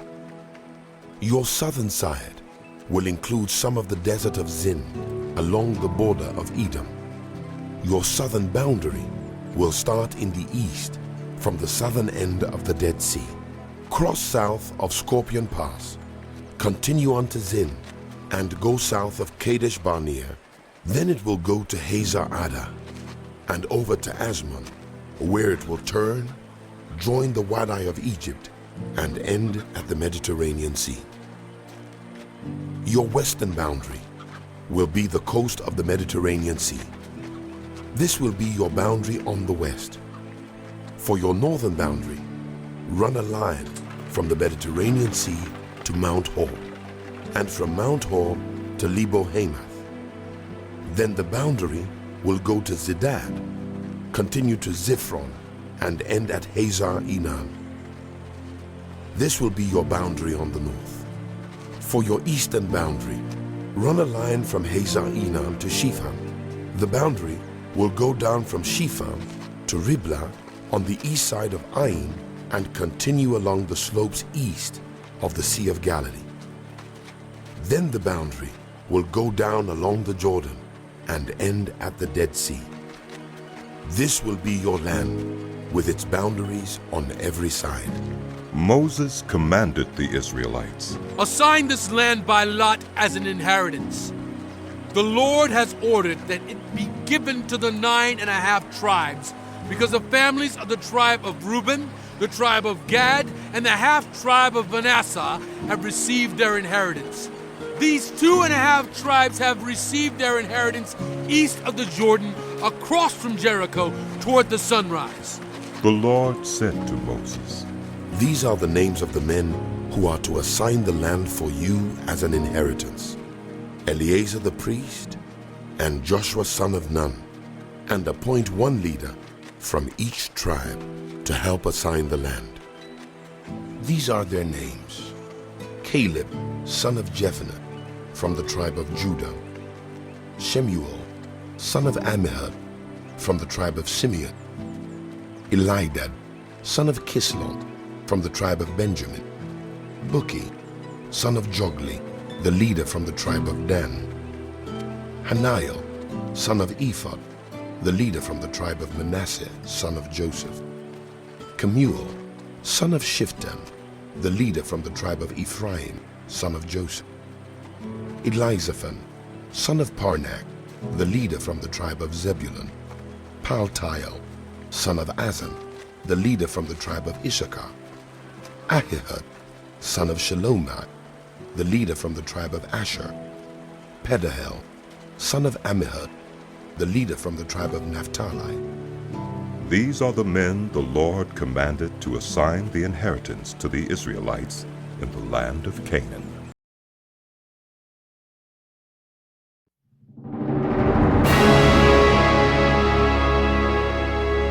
The book of Numbers continued.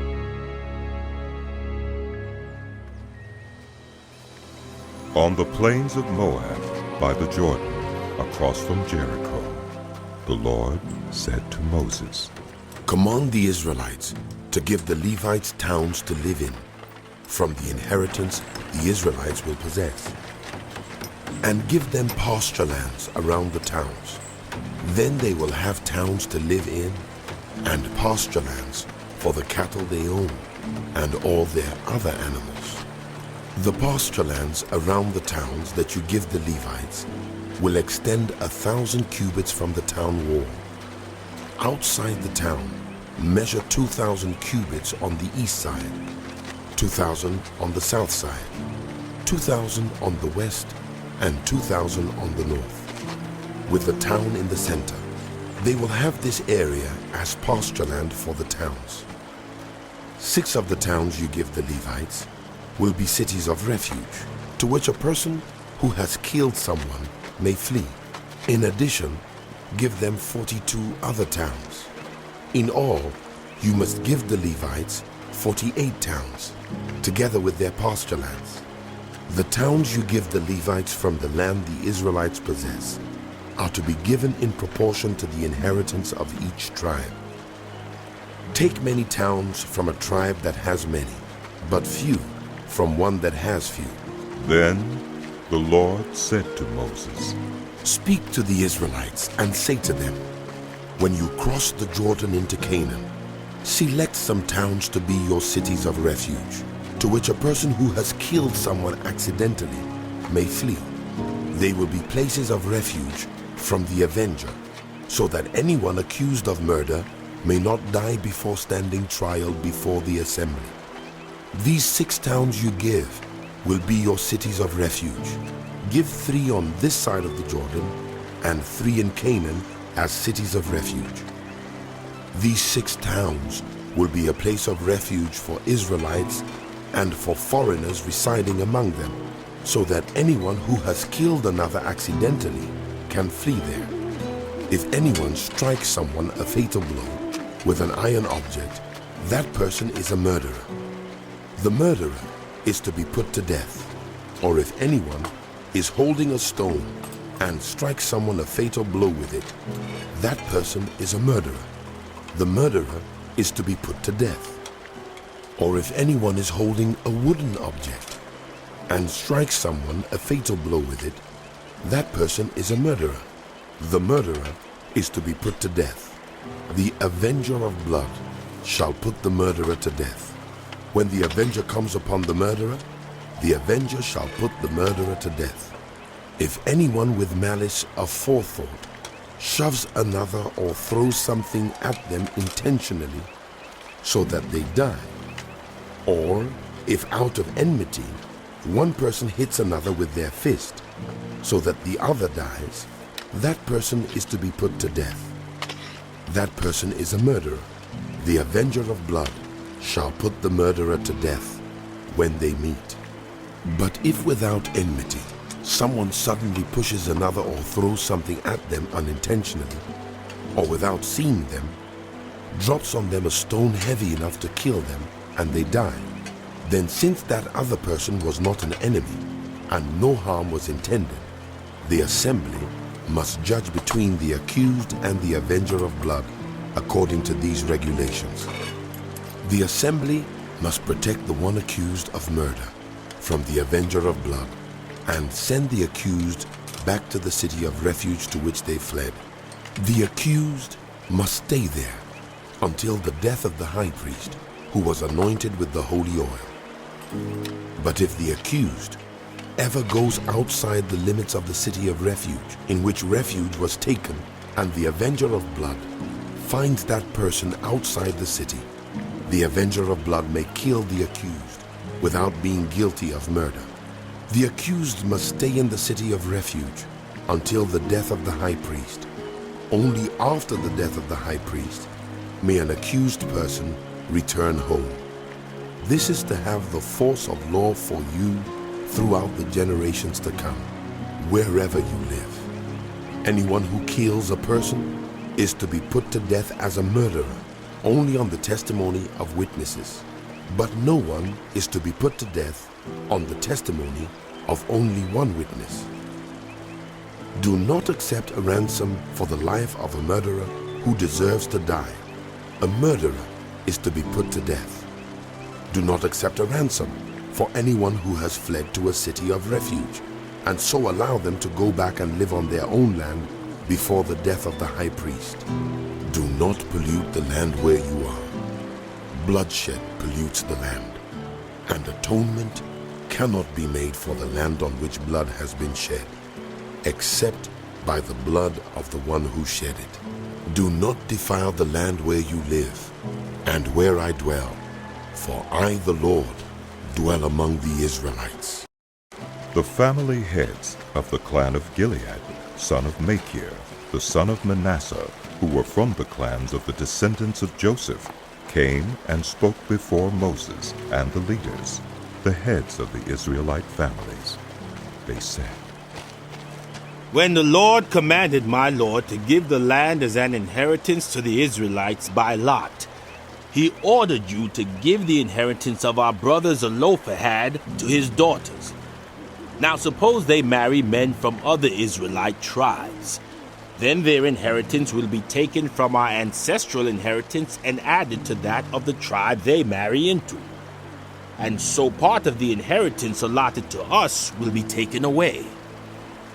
When the year of Jubilee for the Israelites comes, their inheritance will be added to that of the tribe into which they marry, and their property will be taken from the tribal inheritance of our ancestors. Then, at the Lord's command, Moses gave this order to the Israelites. What the tribe of the descendants of Joseph is saying is right. This is what the Lord commands for Zelophehad's daughters. They may marry anyone they please, as long as they marry within their father's tribal clan. No inheritance in Israel is to pass from one tribe to another, for each of the Israelites shall keep the tribal inheritance of their ancestors.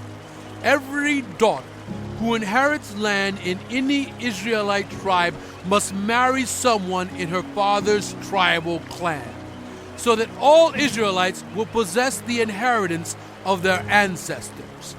No inheritance may pass from one tribe to another, for each Israelite tribe is to keep the land it inherits.